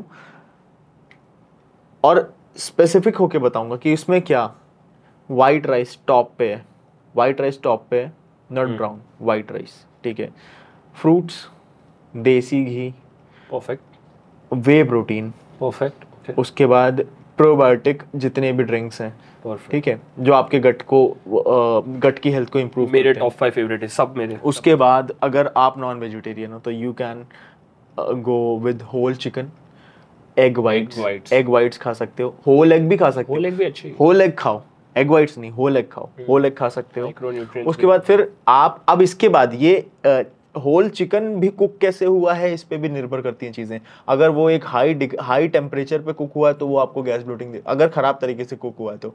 एग के साथ ऐसा है कि आप अपने हिसाब से वो पता ही चल जाएगा कि हाँ मैं कुक हो गया हूँ, कड़क हो जाता है वो, क्योंकि मटन के साथ बहुत प्रॉब्लम है। अगर मटन भी रेड मीट, हाँ, अगर वो कुक नहीं हुआ है सही से तो प्रॉब्लम ये होती है कि लोग उसको खा लेते हैं, चबाने में कम चबा पाते हैं। फिर आप कितना भी चबाओ, अगर वो कुक नहीं हुआ है सही से तो आपको प्रॉब्लम देगा, आप उसको डाइजेस्ट नहीं कर पाओगे, आप कॉन्स्टिपेटेड हो जाओगे अगले दिन। ये बड़े फैक्टर आते हैं। स्लो कुक्ड बेसिकली हमेशा कहा जाता है एग्जैक्टली, नरम हो जाना चाहिए, नरम हो जाना चाहिए, स्लो कुक्ड रहता है वो सब मीट का। Yes. मुझे ज्यादा आइडिया नहीं है बट या उतना वहां तक सुना है। मेरी भी पर्सनल ये 5 फेवरेट ही है, बट एग्जैक्टली अगेन ये वही है, बेसिक है, सो जल्दी लोग एकदम बेसिक। अब मूंग दाल भी मैं बहुत खाता हूँ, अंडररेटेड ही हो गई, क्योंकि लोग हमेशा अभी सी कैसा है फॉरेन के व्लॉग्स और सब फॉरेनर्स के व्लॉग्स और ये देख देख के फिर ढूंढते क्या लोगों को लगता है कि हम जुकूनी खाएं, ब्रोकोली खाएं। मैं बता रहा हूँ आपको कि आपको फाइबर में खीरा चाहिए बस, कुकुम्बर, अगर आपको मैं सब्जियों की वेरी हाई सोर्स ऑफ हाँ बस पोटेशियम एज वेल, खत्म। काफी ये नहीं hydration चाहिए के लिए आपको। ब्रोकली के साथ भी गैस से रिलेटेड इशू है, जुकूनी के साथ भी प्रॉब्लम है, हाँ। ठीक है। तो लोग इमोशनली अटैच्ड हैं कुछ कुछ खाने से कि हम तो ये कर ही नहीं सकते। मैं चपाती भी नहीं खाता हूँ क्योंकि उसमें ग्लूटेन है और मुझे प्रॉब्लम देता है वो।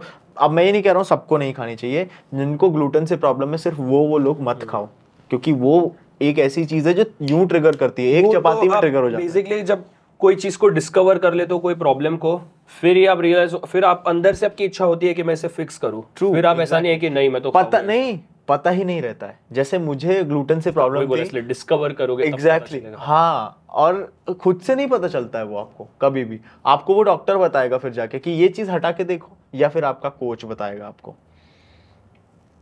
ये अच्छा है। बट देसी घी तो कैसा है कि अभी देसी घी सीबम के भी लोग वीडियोस देखते, तो अभी लोग इसलिए खाने लगे देसी घी क्योंकि सीबम अपने वीडियोस में प्रमोट करने लगा था देसी घी को, बोल रहा था वो इंडियन ऐसा। घी। हाँ हाँ अच्छा। हाँ हाँ, काफी सारे, देसी क्योंकि वही है वो ट्रिप्टोफेन एंड ऑल हार्मोन्स के लिए भी अच्छा है कि रात को खाएंगे तो आपको नींद अच्छी आएगी, उसके बाद मेलेटोनिन रिलीज होता है उसकी वजह से, सो काम रहता है माइंड, और बहुत सारे दूसरे फैट्स और हार्ट के लिए अच्छा है वो सब। देसी घी A2 देसी घी हो, जो देसी गाय, भारत की जो देसी गाय है हाँ, उसके दूध से बनाओ वो A2। बेसिकली देसी घी का डेफिनेशन क्या होता है जो हम लोग को नॉर्मल पैकेट में मिलता है? वो देसी घी नहीं है, देसी घी है जो, क्योंकि जो A2 काऊ होती है ना, मतलब जो देसी गाय है, ठीक है, उसका जो दूध जो भारत की गाय है, जैसे जर्सी गाय हो गई, ठीक है, और गीर गाय हो गई, ठीक है, ये सब इंडियन ब्रीड है। इनके दूध से जो देसी घी, इनके दूध से जो घी बनता है वो A2 घी ही रहता है। A2 घी महंगा भी आता है, 2600 रुपये लीटर के आसपास। और ये महंगा इसलिए है क्योंकि जो देसी गाय होती है जिसमें इंजेक्शन नहीं लगाया है, ठीक है, सिर्फ उसको घास वास चारा वारा खिला के दूध निकाला गया है, उसका दूध भी कम निकलता है, इसलिए ये घी बहुत महंगा जाता है। और ये घी बहुत अच्छा डाइजेशन के लिए। तो ये प्रमोशन की बात नहीं करूँगा, कोई ब्रांड प्रमोशन, हाँ। बट बेसिकली कोई ब्रांड है ऐसी जो आप सजेस्ट करोगे जो आप पर्सनली यूज किया हो? मैं अभी यूज कर रहा हूँ, करेंटली मैं यूज कर रहा हूँ गीर ऑर्गेनिक्स। वो गीर गाय के दूध से बना हुआ घी है, गीर ऑर्गेनिक्स करके, काफ़ी टेस्टी है। उसको अगर आप आधा चम्मच भी डाल दोगे ना अपने दाल चावल में या फिर रोटी पे लगा के आधा चम्मच खा लोगे, आपको वो पुराना समय याद आ जाएगा, जो कि आज के दूसरे, अब मैं ब्रांड का नाम नहीं लूँगा, आप लोग समझ जाना, दूसरी ब्रांड में नहीं मिलेगा।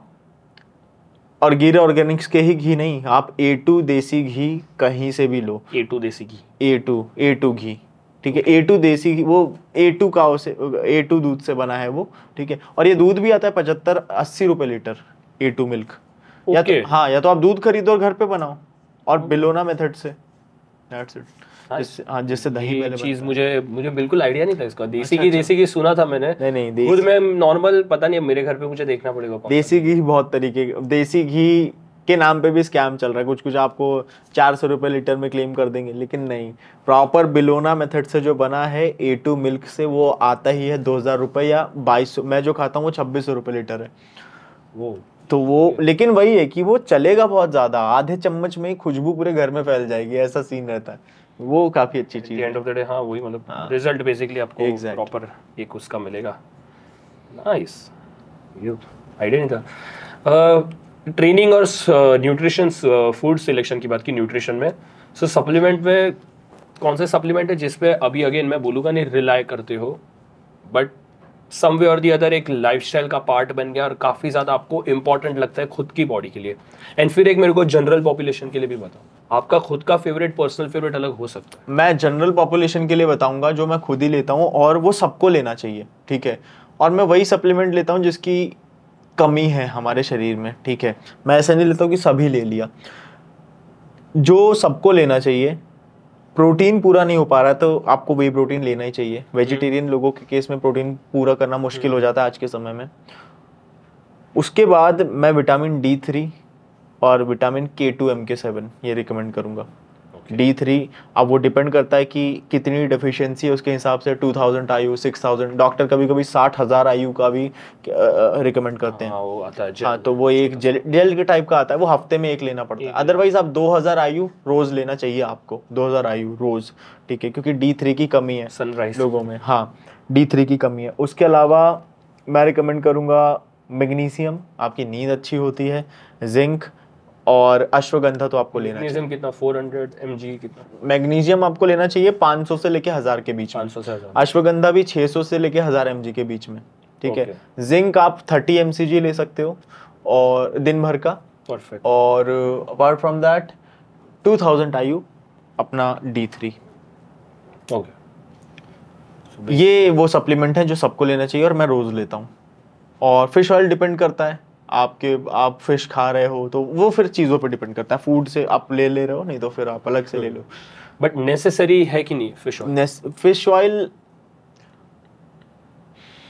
फिश ऑयल में डिबेटेबल है। डिपेंड, हाँ वो डिपेंड करता है। फिश ऑयल आप घी खा, वैसे फिश ऑयल में भी बहुत सारी चीजें ऐसी होती हैं जो शायद आपको ट्राइग्लिसराइड्स के लिए बहुत अच्छा है। हाँ फिश ऑयल, और लोगों को लगता है कि फिश ऑयल यार ये तो नॉनवेज हो जाएगा, हम तो नॉनवेज। अभी ये फिश ऑयल ना बनता कैसे है, वो घास फूस जो समुद्री एल्गे की आती है टैबलेट, एल्गे की भी आती है, एल्गे, हाँ एल्गे वो भी वही। बट अगेन वही है कि वो फिश ऑयल फॉर्म से जो आता है वो मेरे ख्याल से ज्यादा बॉडी का, मुझे जहाँ तक पता है उसमें एब्जॉर्ब ज्यादा होता है और एल्गे वाला नहीं होता। ह्यूमन बॉडी के लिए नहीं बना एल्गे एक्चुअली। सो वो मुझे जहाँ तक पता है, मैंने उतना सुना था। वो वही इसीलिए फिल्ट्रेशन होता है उसका फर्दर, और वो जो पिल्स आती हैं वो फिर आप एडिबल है वो। तो वेजिटेरियन लोग वीगन ओमेगा 3 लेते हैं। वीगन कल्चर छोड़ दो जहाँ पे सब कंप्लीटली बैन है, बट हम यहाँ पे सिर्फ फिटनेस रिलेटेड बात करेंगे। हाँ वीगन डाइट को लेके क्या रिव्यू है आपका? वीगन उनका मोटिव छोड़ दो, मोटिव अच्छा है बुरा है वो छोड़ दो, सस्टेनेबल है और एक ह्यूमन, हम इंसान किस चीज के लिए बने हैं, ठीक है, और हम लोग क्या कर रहे हैं, कौन से डायरेक्शन में जा रहे हैं। तो आपके हिसाब से वीगन एक हेल्दी है कि नहीं है? हेल्दी वीगन डाइट की बात करूंगा मैं सिर्फ यहाँ। वीगन डाइट सही है अगर हम ऐसे देखें एथिकली, तो हम सबको वीगन हो जाना चाहिए, क्योंकि जानवरों को क्यों आप तंग कर रहे हो जरा सा भी, ठीक है। लेकिन फिर वहाँ पे आपकी सप्लीमेंट्स पे डिपेंडेंसी बहुत ज़्यादा बढ़ जाएगी, आपको सप्लीमेंट्स इतने लेने पड़ेंगे कि आप तंग हो जाओगे। इसलिए वेजिटेरियन रहना ज़्यादा सही है सर्वाइवल। हाँ वेजिटेरियन। वीगन लोग फिर अभी कमेंट सेक्शन में आ जाएंगे कि हम अभी भी सर्वाइव कर रहे हैं वीगन नहीं वही उनसे आप पूछो बहुत सारी चीज़ों की डिफिशियंसी हो जाती है उनको, और फिर कोई दिक्कत नहीं है, वो डिफिशियंसी पूरी हो सकती है किससे? सप्लीमेंट से, ठीक है। तो वीगनिज्म भी अच्छी बात है, कोई प्रॉब्लम नहीं है उसमें, ठीक है। आपको जो चीज़ों की कमी हो रही है उसको सप्लीमेंट करो, that's it. Plant based protein खाओ, हाँ कुछ बुराई नहीं है उसमें। वापस इंस्टाग्राम पे आते हैं। हाँ। अभी सब किया तो आपने बोला आप यूज नहीं करते हो, स्टिल कोई लोगों का आप कंटेंट क्लोजली ऑब्जर्व करते रहोगे, होगे कुछ ना कुछ इन्फ्लुएंसर्स। तो इंस्टाग्राम पे your favourite 5 content creators and why? Instagram कोई भी फील्ड हो सकती है, फिटनेस नहीं बोल रहा हूँ, कोई भी हो सकता है। नॉर्मली पता चला आप कोई टेक का वीडियो देख रहे हो, बट मैं प्रेफर करूंगा अगर इंडिया से बता रहे हो तो अच्छा, नॉट इंस्टाग्राम बट या YouTube as well. So if possible मुझे इंडियन क्रिएटर्स का नाम देना। इंस्टाग्राम पे ना मैं कोई नाम नहीं ले पाऊंगा, क्योंकि मेरे को ना सच में ऐसी कोई लिस्ट मैंने नहीं बनाई है कि मेरे 5 कोई से ऐसे क्रिएटर, क्योंकि मुझे डे टू डे रियलिटी में मजा आता है, एंजॉय करते हो आप कंटेंट देखना। मुझे किसी का कंटेंट देख के मजा नहीं आता, मैं सही बताऊं। लेकिन जहां इंफॉर्मेशन रहती है, ठीक है, वो चीज मुझे पसंद आती है। ओके, जहां पे बंदा इंफॉर्मेशन दे रहा है, नहीं तो किसी का दिल टूटा हुआ है इंस्टाग्राम पे, वो सब मैं वैसे भी सजेस्ट नहीं, डिप्रेशन में। फिटनेस इन्फ्लुएंसर हो आप ऐसे अंधेरे से कमरे में ऐसे करके बैठे हो और आप रील डाल रहे हो, तो क्या मैसेज दे रहे हो बच्चों को आप? हाँ, एक का एक ट्रांसफॉर्मेशन मैं भी वो कर सकता, और ये बहुत आसान है, लाइट्स डिम करो और ऐसे करके एक कोट डाल दो, एक्सपोजर 0 कर दो। बंदे डेडलिफ्ट कर रहे हैं और पीछे गाना बज रहा है कि, और कोई सा कोट सा लिखा हुआ है आगे कि उसने मेरे को बदल दिया, वो इंग्लिश में लिखा रहता है लंबा चौड़ा, मैं तो ध्यान ही नहीं देता हूँ यार, मुझे ये सच वाला। और यही इंडिया में चल रहा है, इंडिया में लोग पता नहीं किस डायरेक्शन में लेके जा रहे हैं। किसी प्रोटीन को प्रमोट करना है अगर मान लो, तो बहुत ही चीप सी उसकी मार्केटिंग कर रहे हैं, वो गंदे तरीके से उसमें सड़े सड़े मीम्स ऐड कर रहे हैं जो कि बहुत छिछोरी टाइप की होती है, जैसे डबल मीनिंग बातें होती है ना, उस तरीके से वो कर रहे हैं। वो चीज़ मुझे अच्छी नहीं लगती है, तो मैं ऐसे देखता रहता हूँ। मुझे ब्रांड के लुकआउट है, ब्रांड चला लेती है, वो बहुत बड़ी बात है इंडिया में। मुझे सिर्फ और सिर्फ मुझे ये देखना रहता है कि इन्फॉर्मेशन, मैं भी वही चीज़ का मैं एंटरटेनमेंट के नाम पे मैं लोगों को हंसाता हूँ, अगर मेरे पास कोई अच्छी स्क्रिप्ट है तो मेरी कॉमेडी से मेरी आवाज़ बदल के, लेकिन वो वीडियो का अंत कैसे होता है, कंक्लूजन कुछ और है ना, वो video moral of the story एक मॉरल रहता है बेसिकली, इन्फॉर्मेशन के साथ अंत होता है उस वीडियो का, तो ये चीज़ है। तो मुझे ऐसा मेरे ख्याल से, to be very honest, entertainment plus informative content जो है, वो इंफॉर्मेटिव कंटेंट तो मैं भी बनाता हूँ, ठीक है, but entertainment plus informative content जो है वो मेरे ख्याल से पूरे इंडिया में सिर्फ आप ही बना रहे हो इन फिटनेस, और बनाते रहेंगे, लोगों ने कोशिश की है बट सब फेल गए हैं। और कुछ लोगों पर कितने वीडियोस, एक दो लोग बड़े बड़े हैं, अभी वापस नाम नहीं लूंगा, उन लोग के उसके कमेंट सेक्शन में पूरा भर दिया था कि दुबे जी को कॉपी किया है, ये कॉपी मत करो, but at the same time copy अच्छे से किया हो तो भी अप्रिशिएट करेंगे। मुझे काफी अच्छा लगता है, मेरे लोग कॉपी अगर करते हैं तो मुझे काफी अच्छा लगता है, और मुझे बहुत सारे शेयर्स भी आए थे कि यार आपकी कॉपी कर रहा है भैया, ये देखो, तो मैं उनको किसी को, हाँ, तो मैं वही बताता हूँ कि यार करने दो, एंड ऑफ द डे वो इन्फॉर्मेशन दे रहा है। अभी भी बहुत सारे लोग मेरे को पोस्ट शेयर करते हैं कि यार ये देखो आपकी कॉपी कर, और उनके पोस्ट में मुझे मेंशन कर देते हैं, लेकिन वो पोस्ट खोल के देखता हूँ ना मैं, तो मुझे इस बात की खुशी होती है कि वो बंदा इन्फॉर्मेशन दे रहा है, वो बंदा बता रहा है कैसे पुलअप करनी है, कैसे पुशअप करनी है, कैसे जो भी चीज़ें, जितनी भी तमाम चीज़ें, मुझे काफ़ी खुशी होती है। कॉपी और इवेंचुअली अब जैसे देखा जाए, मैं फिर से अपना चीज़ बदल दूंगा, मैं इन्फॉर्मेशन देने का, समझाने का तरीका मैं फिर से बदल दूंगा, मैं फिर से ट्रेंड पे आ जाऊंगा, लोग फिर से कॉपी करेंगे। तो इवेंचुअली हम इन्फॉर्मेशन ही दे रहे हैं, इवेंचुअली हमको इन्फॉर्मेशन ही देना है। सो लेट्स से कि मैं वैसे कंटेंट क्रिएटर्स की फर्स्ट ऑफ ऑल बात ही नहीं कर रहा था, जो लोग ऐसा फालतू कंटेंट डालते हैं। इंफॉर्मेटिव, एंटरटेनिंग चलेगा, एंटरटेनिंग एक हद तक की, कॉमेडी, एक कॉमिक भी एक है, जॉनर है, ठीक है ना, वो एक अलग वो है नीश। मैं बोल रहा हूँ कि लेट्स से कि आपको उन लोग के कंटेंट से कुछ सीखने नहीं मिला है, ठीक है, मैं ऐसा नहीं बोलूँगा कुछ सीखने मिल रहा है, सीखने नहीं मिला है, but at the same time कभी कभी ऐसा होता है कि आप किसी का कंटेंट देखते हो, आपको वो बात बहुत टाइम से पता है, और आपको वो एक क्लिक मिलता है, एक बोलते हैं ना, एक वापस एक अवेयरनेस आ जाती है, अरे हाँ ये चीज़ मैंने अभी रिसेंटली बंद कर दी थी, मुझे स्टार्ट करनी चाहिए। फॉर एग्जांपल मेरे स्टार्टिंग ऑफ द इयर्स में मैं वो कंटेंट देख के ज़्यादा कुछ सीखता नहीं था, मैं अभिनव महाजन के यूट्यूब वीडियोस बहुत देखता था तभी। ऐसा नहीं कि मुझे क्रिएटिन क्या है उनको उसके वीडियो देख के पता चला, नहीं, बट उनके वीडियो देखते टाइम मुझे रियलाइजेशन मेरा आता था, अरे हाँ हाँ ये सब चीज़ें होती है, ऐसा सब। सो ऐसे कोई टॉप 5 आपके स्टार्ट की जर्नी में जो मे बी अभी ना देखते हो, बट स्टार्ट से लेके अभी तक आपके जो भी फेवरेट रहे हो, इंडिया से मैं बोलूँगा मे बी, या फिर लेट्स से कि अभी फेवरेट हो या ना हो, but at some point in your life उनका कंटेंट देख के आपको इंस्पिरेशन मिली हो कंटेंट बनाने की, मे बी, या किसी भी मुझे कंटेंट बनाने की इंस्पिरेशन तो जब मैंने चालू किया था तो मैं सबको देखता था, रोहित खत्री से लेके सबको, जितने भी लोग उस समय 18-19 में बनाते थे, अभिनव महाजन जी को भी देखता था मैं गौरव तनेजा को भी मैं सबको देखता था लाइन से, ठीक है, और मैं सोचता था ऐसे ही बनाता हूँ मैं भी। मोस्ट टॉप 5 आपकी सबसे टॉप 5 उस समय नहीं थे, अभी हैं, अभी मैं बताऊंगा कि जो मैं इन्फॉर्मेशन वाली बात उस समय बोली थी कि इन्फॉर्मेशन जो दे रहे हैं उनमें है, लेकिन लेकिन वो इन्फ्लुएंसर नहीं है, वो लोग फिटनेस इन्फ्लुएंसर नहीं है, वो लोग कोई बहुत बड़े सुपरस्टार नहीं है इस फील्ड में, शायद बन भी जाए और बन रहे हैं अब ओवर द पीरियड, उनके नाम लूंगा मैं। बट फिटनेस इन्फ्लुएंसर वर्ड जो बोला, हाँ, टू बी वेरी ऑनेस्ट, अगर वैसे वे में देखोगे तो वो लोग ही रियल में फिटनेस इन्फ्लुएंसर है, जो लोग इंफॉर्मेटिव कंटेंट दे रहे हैं, यही मैं कहने वाला। एंटरटेनिंग वाले लोग एंटरटेनर बोल सकते हो, या कंटेंट क्रिएटर बोल। इन्फ्लुएंसर वर्ड लोग क्यों यूज करते हैं कि I am a fitness influencer, और इन्फ्लुएंसर इसलिए यूज करते हैं क्योंकि उनके पास जनता बहुत बड़ी है और वो अजीबोगरीब चीजें कर रहे हैं, बट दैट्स वो इन्फ्लुएंसर वर्ड जस्टिफाई कैसे होता है कि आप कौन सी चीज पे इन्फ्लुएंस कर रहे हो लोगों को। लेकिन अगर आप बड़ी जनता को इन्फ्लुएंस कर रहे हो तो आपके ऊपर एक रिस्पॉन्सिबिलिटी होती है, तो फिर ऐसे में ना ये लोग बड़े इन्फ्लुएंसर बन जाते हैं जिनके फॉलोअर्स बहुत कम है उनके कंपैरिजन में। मेरे लिस्ट में आते रहते एक दो लोग, वो बंदे की फिजिक अच्छी ये वो, बट करते कुछ नहीं है, कुछ पोस्ट में ऐसे बाल हिला रहे हैं, या फिर यू नो ट्रांजिशन दे रहे हैं, सनग्लासेस पहन के ऐसा कर रहे हैं और बॉडी बता रहे हैं। सो इन्फ्लुएंसर वर्ड यहाँ पे कैसे जस्टिफाई होता है?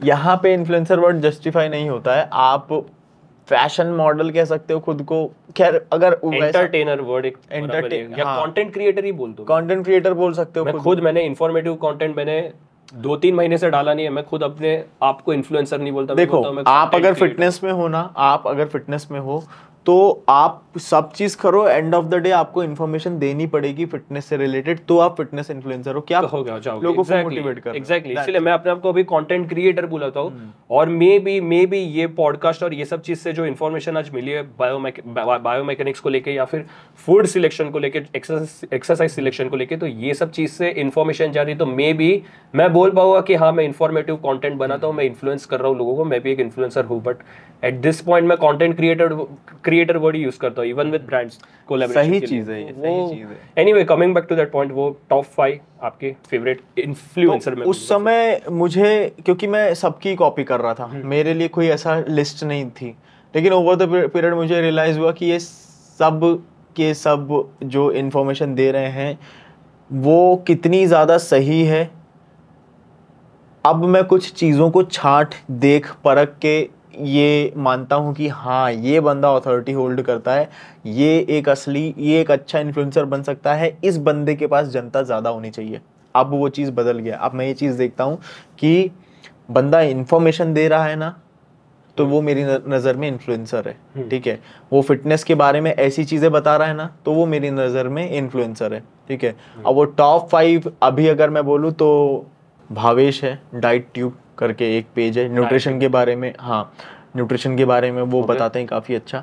ये टॉप 5 नहीं है, ये टॉप पे ही है, 1 पे ही है, सारे के सारे क्योंकि टॉप 5 नीच अलग अलग है। 100 लोगों में से आपके हिसाब से आपके बेस्ट ये 5 लोग काफी अच्छे हैं। आपके बेस्ट कशिश गुप्ता, तेजस ने अभी, तेजस राजपुत्रन, इनको भी काफी अच्छा नॉलेज है बायोमैकेनिक्स का, ये बहुत। अमन दुग्गल, ठीक है, ये काफी अच्छे हैं। ये 4 हो गए। और एक और अगर मैं नाम लूँ तो संजय दुसेजा, जो योर फिटनेस कोच हैं, ये काफ़ी अच्छी चीज़ें बताते हैं, इनको भी काफ़ी अच्छा नॉलेज है, लेकिन वो बहुत ज़्यादा सिंप्लीफाइड वे में लोगों को बताते हैं। कशिश काफ़ी टेक्निकल है, कशिश की इंफॉर्मेशन समझने के लिए आपको बहुत ज़्यादा दिमाग लगा के सुनना पड़ेगा, डेडिकेशन भी होना चाहिए समझने और सीखने के लिए, समझने से भी ज़्यादा। तो ये वो लोग हैं जिनको अगर मुझे मान लो कभी ऐसी कमी पड़ती है कि यार इस पर्टिकुलर एरिया में मुझे इन्फॉर्मेशन चाहिए, तो मैं इनमें से ही इनको ही मैं पूछता हूँ कि मुझे ये चीज़ें बताओ, ठीक है। अमन सर काफ़ी बिजी रहते हैं तो वो थोड़ा सा रिप्लाई करने में लेट कर देते हैं, तो फिर मैं कशिश को मैसेज करता हूँ, या फिर मैं तेजस भी अभी इंस्टाग्राम पे एक्टिव नहीं होता। हाँ, अब जैसे न्यूट्रिशन के बारे में मुझे कहीं पे भी कोई भी प्रॉब्लम रहती है तो मैं भावेश को रीच करता हूँ कि यार इससे पूछूंगा मैं, क्योंकि मुझे पता है इन लोगों का जो कंटेंट है ना, ये लोग जो चीज़ बताते हैं वो फैक्ट्स के साथ बताते हैं, सबका एक्सपर्टीज है, एग्जैक्टली वो एक्सपर्टीज है उनकी। सही है। और व्लॉगिंग की बात आया अगर, और इंडिया में व्लॉगर्स भी बहुत सारे अच्छे व्लॉगर सब फालतू लगते हैं मेरे को भाई। आपका मैं बता रहा हूँ, आपका जो व्लॉगिंग कंटेंट है ना, मैं सच बता रहा हूँ, मैं ऑन कैमरा बता रहा हूँ आज कि आपका व्लॉग देखना चालू किया है मैंने, तब मुझे समझ में आया कि भाई ये क्वालिटी के व्लॉग्स अगर आप दे रहे हो तो ही आपकी ग्रोथ है। अगर नहीं दे पा रहे हो तो एक समय के बाद लोग आपसे बोर होने लगेंगे। जो सिनेमैटिक्स आप देते हो, जिस लेवल की व्लॉगिंग आप करते हो, वो मैचेबल, अभी कोई मैच नहीं कर सकता उसको इंडिया में इस समय। अभी आपके भले ही सब्सक्राइबर फॉलोअर्स कम है, लेकिन आप 3 से 4 साल की कंसिस्टेंसी में बहुत आगे कर सकते हो, बहुत ज़्यादा अच्छा कर सकते हो long term. Exactly. Thank you so much. वही होती है सबका बात, वही है, सिर्फ फिटनेस को नीश बनाने से भी अच्छा, उसके अंदर भी आपकी क्या एक्सपर्टीज़ है। जैसे आपने कैरेक्टर्स इंट्रोड्यूस किए और ये सब, क्या आपने थोड़ी इंस्टाग्राम पे रैंडमली रील देखी, आपको भी आपने बोला ना, आपका एक डीप स्टोरी बोला आपने, उसके पीछे का क्या था, आपने दादाजी से कैरेक्टर से शुरुआत की और ऐसे। तो हर एक चीज़ का अगर कोई बंदा उस चीज़ के लिए बना हो या वो चीज़ खुद करता हो, तो फिर उसका कोई कॉपी कर नहीं सकता, कर भी ले तो वो कभी भी ओरिजिनल जितना अच्छे से डिलीवर नहीं कर पाएगा। सेम मेरा भी है, मैंने भी कभी किसी का कॉपी नहीं किया, जैसे जैसे नहीं मन करते गया मैंने वैसे कंटेंट क्रिएट, वो कॉपी ही रहेगा, फिर वो ओरिजिनल नहीं रहेगा। सो यहीं पे डिफरेंस पता चलेगा लोगों को ये वीडियो देख के मे बी कि इन्फ्लुएंसर एंड कंटेंट क्रिएटर में डिफरेंस क्या होता है।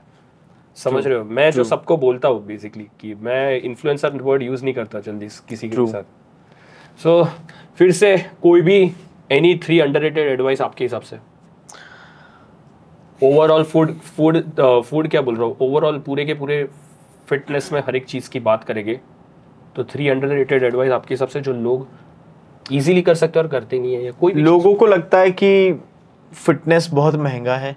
मुझे भी ऐसे शुरू में लगता था कि बहुत महंगी होती है डाइट, लेकिन हम अगर अपने छोटे मोटे खर्चे बचा के हमको ये अगर पता चल जाए कि यस ये तो वही सारी चीज़ें हैं जो हमारे घर के डब्बों में पड़ी है, बस Yes. थोड़े बहुत सप्लीमेंट्स हमको ऐड करने हैं, आप काफ़ी अच्छी फिजिक बिल्ड कर सकते हो। लेकिन ये चीज़ बहुत बेसिक है और लोगों को लगता है, बहुत ज़्यादा उनके दिमाग में हाइप ऑलरेडी क्रिएटेड है कि अगर आपको फिटनेस में आना है तो महीने का, तो लोग ऐसे फ्रीली यूट्यूब पे बोल देते हैं 70-80 हज़ार रुपये का खर्चा है महीने का, तो बच्चे तो डर ही जाएंगे ना। इतनी महंगी नहीं है फिटनेस। Nice. आपको सही नॉलेज हो, Makes sense. बिल्कुल। उसके बाद सेकंड है machine weights are so underrated. लोगों को ऐसा लगता है कि फ्री वेट हमको चाहिए in order to build muscles, free weight का भी इन्वॉल्वमेंट होना चाहिए।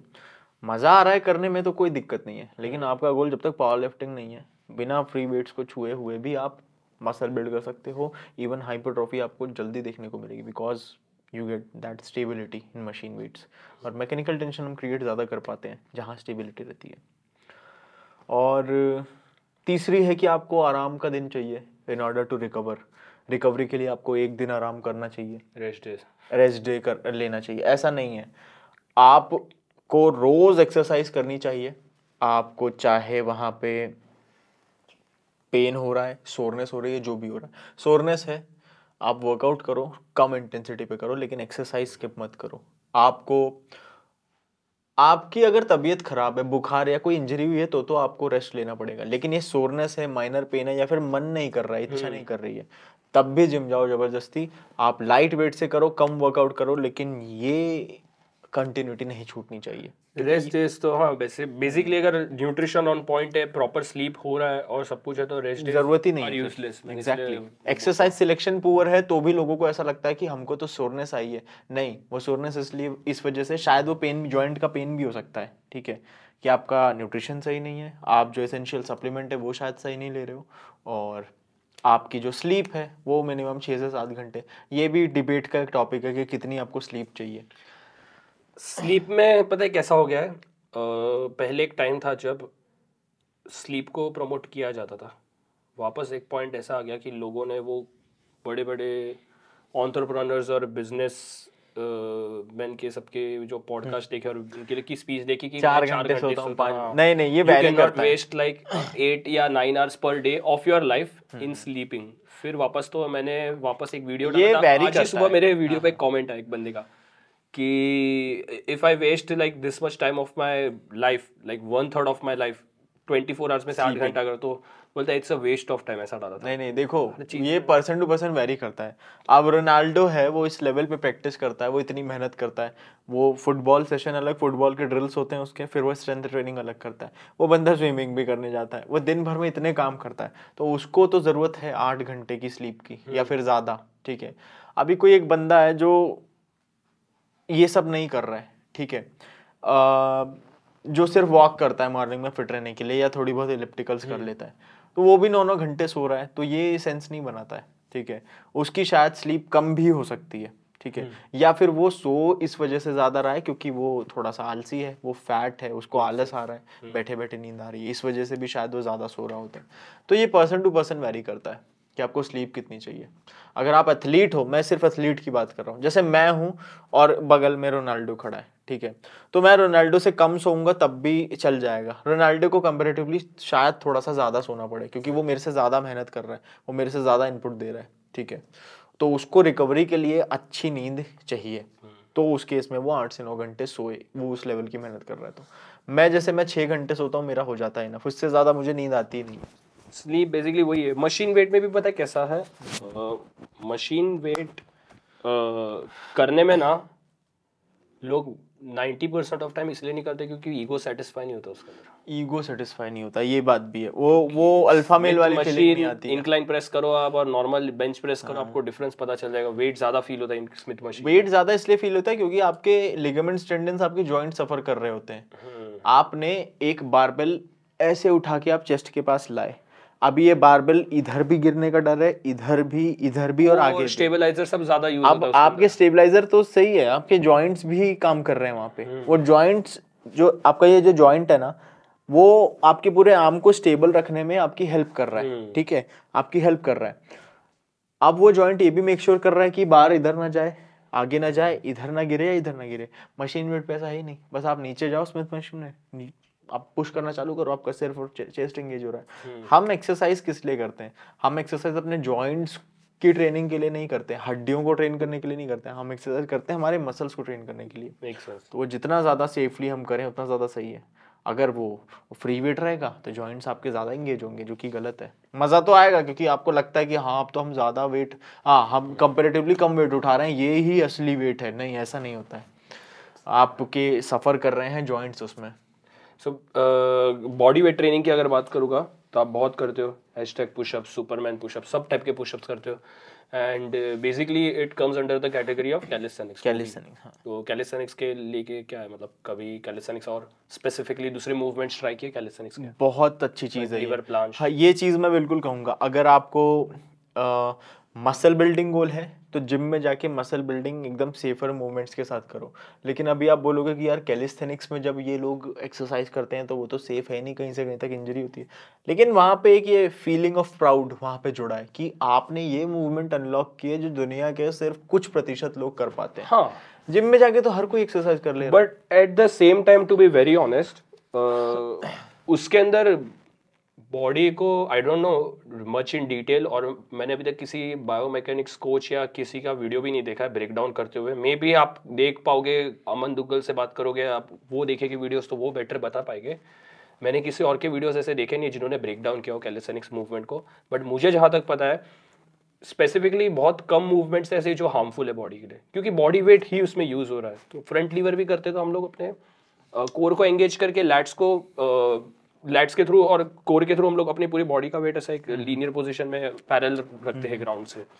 तो उसमें मुझे कोई हार्म नहीं दिख रहा मेरी बॉडी में, कोई जॉइंट प्रॉब्लम ऐसा कुछ कि लोअर बैक पे ज्यादा, क्योंकि at the end of the day वो बॉडी वेट है हमारा, एक्सटर्नल वेट नहीं वो मैं समझ रहा हूँ, लेकिन वो बॉडी वेट किस एंगल पे आपने होल्ड करके रखा है। ठीक है, जब आप फ्रंट लीवर करते हो तो आपका जॉइंट भी इंगेज हो रहा है, वहाँ सब जॉइंट्स हो रहे हैं बेसिकली, सारे जॉइंट बेसिकली हो रहे हैं। ठीक है, सबसे ज्यादा लोड किस जॉइंट पे? आपके शोल्डर जॉइंट्स, आपके डेल्ट्स पे। ठीक है, सबसे ज्यादा लोड यहाँ पे। जब आप उसको होल्ड करके रख रहे हो कुछ सेकंड्स के लिए, या 10 सेकंड, कोई 20 सेकंड, सबसे मैक्स शायद कोई करते हैं वैसे तो। हाँ, तो चौहान करके है, he did like 30 second. Amazing, ये काफी नेक्स्ट लेवल स्ट्रेंथ। तो ऐसे में तब भी स्टिल वो जो शोल्डर जॉइंट है उस पे पूरी बॉडी वेट है, आपका पूरी बॉडी का वेट है। आप मान लो 70 किलो के हो तो वो 70 किलो आपके सिर्फ यहाँ पे पूरा स्ट्रेच आ रहा है आपके। ठीक है, नो डाउट आपका वहाँ पे आप स्टेबल उस चीज को स्टेबिलिटी भी प्रोवाइड कर रहे हो अपने कोर से। आपकी पूरी बॉडी एक मशीन की तरह काम करनी चाहिए बेसिकली। हाँ, ये हर कोई मसल मेमोरी होती है एग्जैक्टली, और ये काफी अच्छी चीज है कैलिस्थेनिक्स। आप वही मैं कह रहा हूँ मंथन भाई, आप अपने एक मैकेनिकल एडवांटेज आपको मिलता है जब आप मस्कुलर हो जाते हो जिम में, और फिर आप ये सब चीजें करते हो। जब आपके मसल्स बड़े हो जाते हैं तो वो रिस्क ऑफ इंजरी कम हो जाता है। एक सेंस क्योंकि मसल का एंगेजमेंट बढ़ जाता है तो जॉइंट्स पे कम स्ट्रेस आता है। इसको कहते हैं मैकेनिकल एडवांटेज, आप इजीली कर लेते हो। ठीक है, शायद मैं करने जाऊं तो मुझे प्रॉब्लम हो जाए, मैं ये देखा देखी में क्या, अरे नहीं। हाँ, तो इसीलिए तो कुछ मैंने बोला ना कि कुछ % लोग करते हैं, ये काफी शाबाशी वाली बात है। क्रॉसफिट भी हर कोई थोड़ी कर पाता है, स्नैच, जर्क, क्लीन, ये सब चीजें नहीं कर पाता हर कोई, कुछ % लोग कर पाते हैं। तो ये चीजें बेसिकली स्किल्स हैं।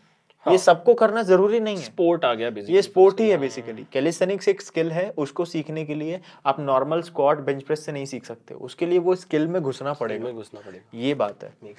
तो आप अगर ऑलरेडी मस्कुलर हो तो कैलिस्थेनिक्स करते समय आपको एक मैकेनिकल एडवांटेज मिल जाएगा। ठीक है, मसल्स क्योंकि आपके स्ट्रांग है, जिनके स्ट्रांग नहीं है उनके रिस्क ऑफ इंजरी ज्यादा है। इसीलिए सबको, रोनाल्डो को क्या पड़ी है जाके जिम में स्ट्रेंथ ट्रेनिंग करने की? आप मुझे एक बात बताओ, रोनाल्डो को क्यों जाना चाहिए स्ट्रेंथ ट्रेनिंग करने? क्योंकि उसका फुटबॉल का परफॉर्मेंस एनहांस हो रहा है, एक्सप्लोसिव स्ट्रेंथ बढ़ेगी उसकी। ऑब्वियसली उन लोग का मेन पर्पस एक्सप्लोसिव स्ट्रेंथ होती है, मे बी।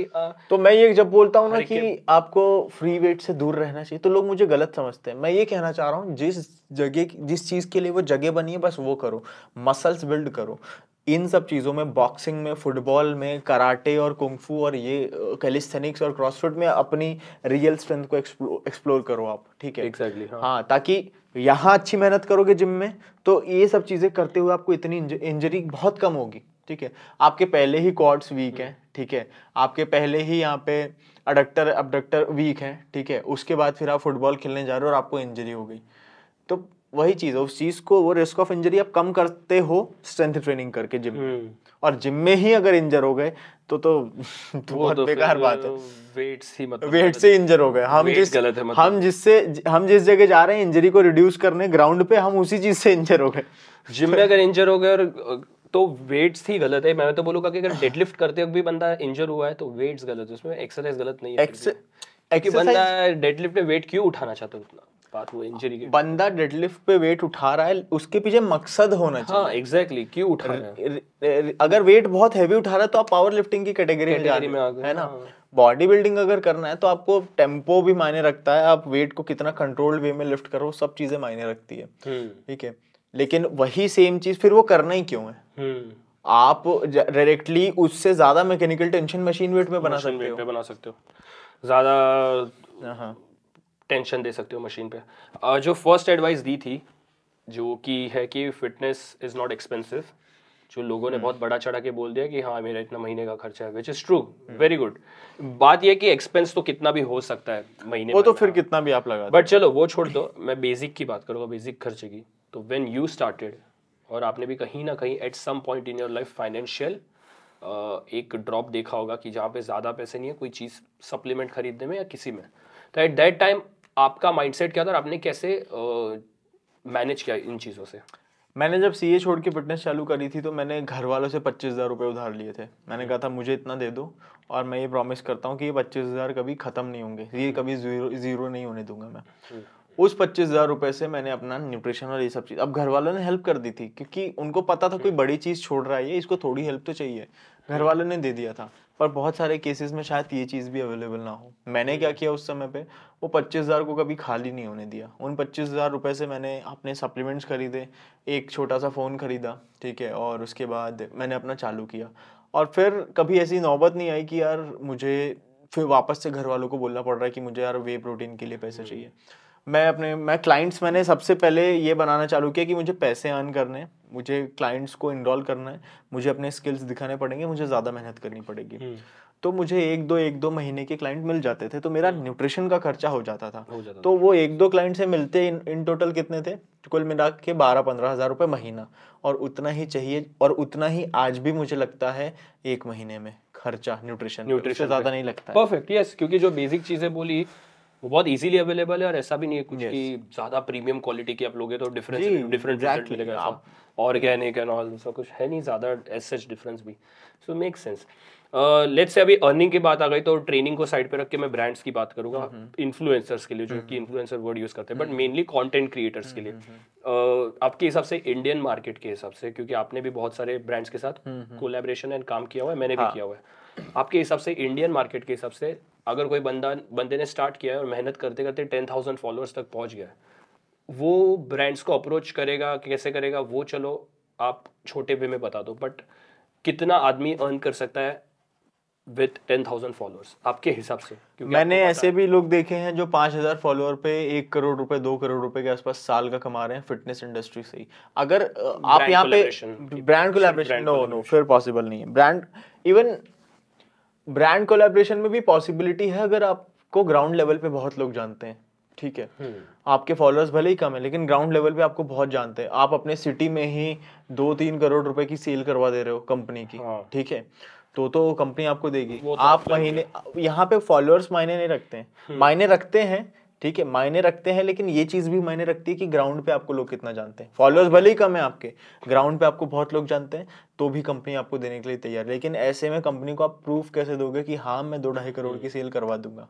उसके लिए पहले आपको बार्टर या फिर छोटा मोटा कोलैबोरेशन कंपनी के साथ करना पड़ेगा, और उस समय शायद 10,000 या 5 या 10,000 फॉलोअर पे आपको कंपनी कुछ 15 या 20,000 के आसपास मैक्स टू मैक्स ऑफर कर सकती है। परफेक्ट, ठीक है, यस, यही मेरा पूछना था, एक्सपेक्टेशन आदमी की कितनी हो सकती है, exactly, which makes a lot of sense, क्योंकि बार्टर में भी लोग काम कर लेते हैं 50,000 फॉलोअर्स पे भी, तो वो गलत है, लोगों को मालूम नहीं है वो चीजें।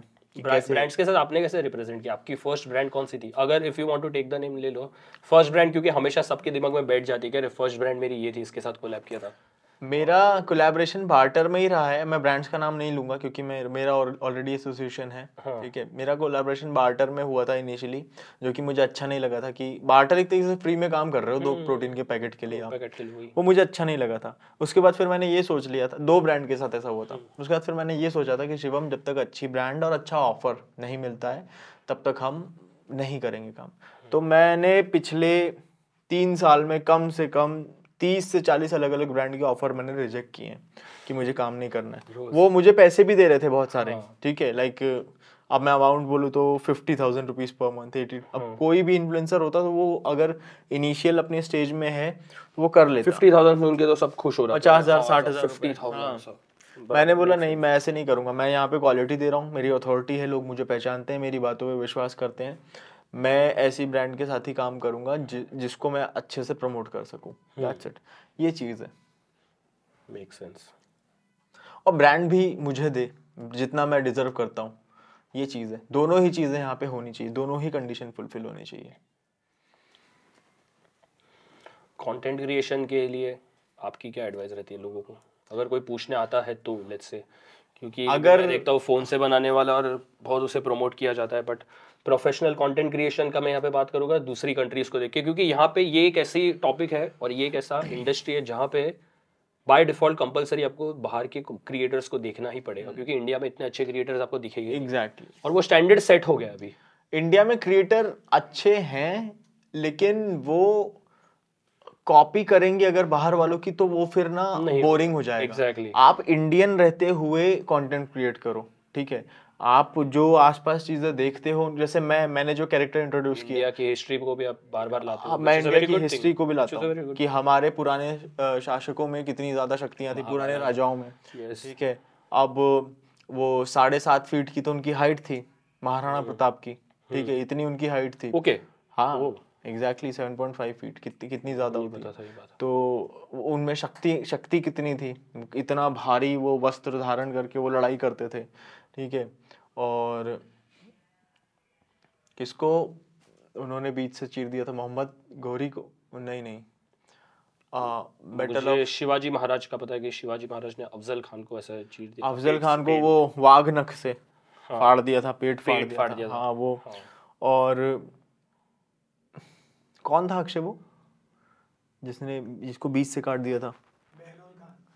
बहलोल खान को काट दिया था बीच से। महाराणा प्रताप ने घोड़े सहित काट दिया था बीच से। ओके, वो घोड़े पे राइड करके आया, बैटल ऑफ दिवेर में, दिवेर की बात है ये, और उन पे अटैक करने वाले थे तो इन्होंने तलवार चलाई तो वो भी कट गया और घोड़ा भी बीच से कट गया, इतनी ताकत थी उनमें। तो ये सब चीजें बहुत सारे लोगों को शायद नहीं पता है। ठीक है, तो यही है कि मैं बताता रहता हूँ कि कितनी ज्यादा स्ट्रेंथ थी, कितना ज्यादा इंड्योरेंस, ये सब चीजें आती कैसे हैं? अच्छा खाना खाने से और अच्छी मेहनत करने से आप उस लेवल पे जा सकते हो। अब बाहर की बात करें तो जैसे ब्रूस ली, जैकी चैन। ब्रूस ली तो वो ननचाक से मैस्टिक लाइटन अप कर देता था। हाँ, वो वीडियोस तो उस लेवल का डेडिकेशन, उस लेवल वो, अब वो तो खैर बाहर के एग्जांपल हो गए, यहीं पे उनसे सर्वश्रेष्ठ और उनसे महान योद्धा रह चुके हैं। ठीक है, तो ये चीज है, वही है। अच्छा है, मतलब क्रिएट भी कर रहे हो तो इंडिया की हिस्ट्री और हमारे बेसिस के हमारे हिसाब से कर रहे हैं। That is very good thing, nice. एक क्वेश्चन है बॉलीवुड वाला, एंटरटेनिंग वाला, इसमें कुछ इन्फॉर्मेशन हम लोग दे नहीं रहे, पास ऑन नहीं कर रहे। सो एक्टर्स के नाम लूँगा और लेट्स से एक बॉडी बिल्डिंग कॉम्पिटिशन होता है, तो इनमें से कौन जीतेगा आपके हिसाब से और क्यों? ठीक है, फैन फेवरेट हो तो आप एक फेवरेट का भी नाम ले सकते हो आप। ऑप्शंस में देखता पर मैं बता दूं, मैं बॉलीवुड मूवी ज्यादा देखता नहीं, पर स्टिल मैं ट्राई करूंगा। ये तो सब फेमस है, तो कभी ना कभी फोटो देखी होगी। हाँ, फोटो तो देखी। चलो मैं फिर 5 लोग के नाम लेता हूँ, इनमें से कौन जीतेगा ये बता। हाँ, इन लोग की पीक फिजिक को कंसिडर करते हुए कि बेस्ट आज तक की इनकी जो फिजिक रही है ना। सो Hrithik Roshan, John Abraham, tiger Shroff, विद्युत जामवाल एंड करण सिंह ग्रोवर। करण सिंह ग्रोवर कौन है यार? करण सिंह ग्रोवर भी एक एक्टर है, बहुत 1-2 मूवीज में आया है, अच्छी बॉडी है, फिजिक बहुत अच्छी है। अभी इसको तो हटाते, मैं जानता नहीं हूँ करण सिंह ग्रोवर यार। शाहिद फोटो आमिर खान। आमिर खान पीक मैं बताऊं तो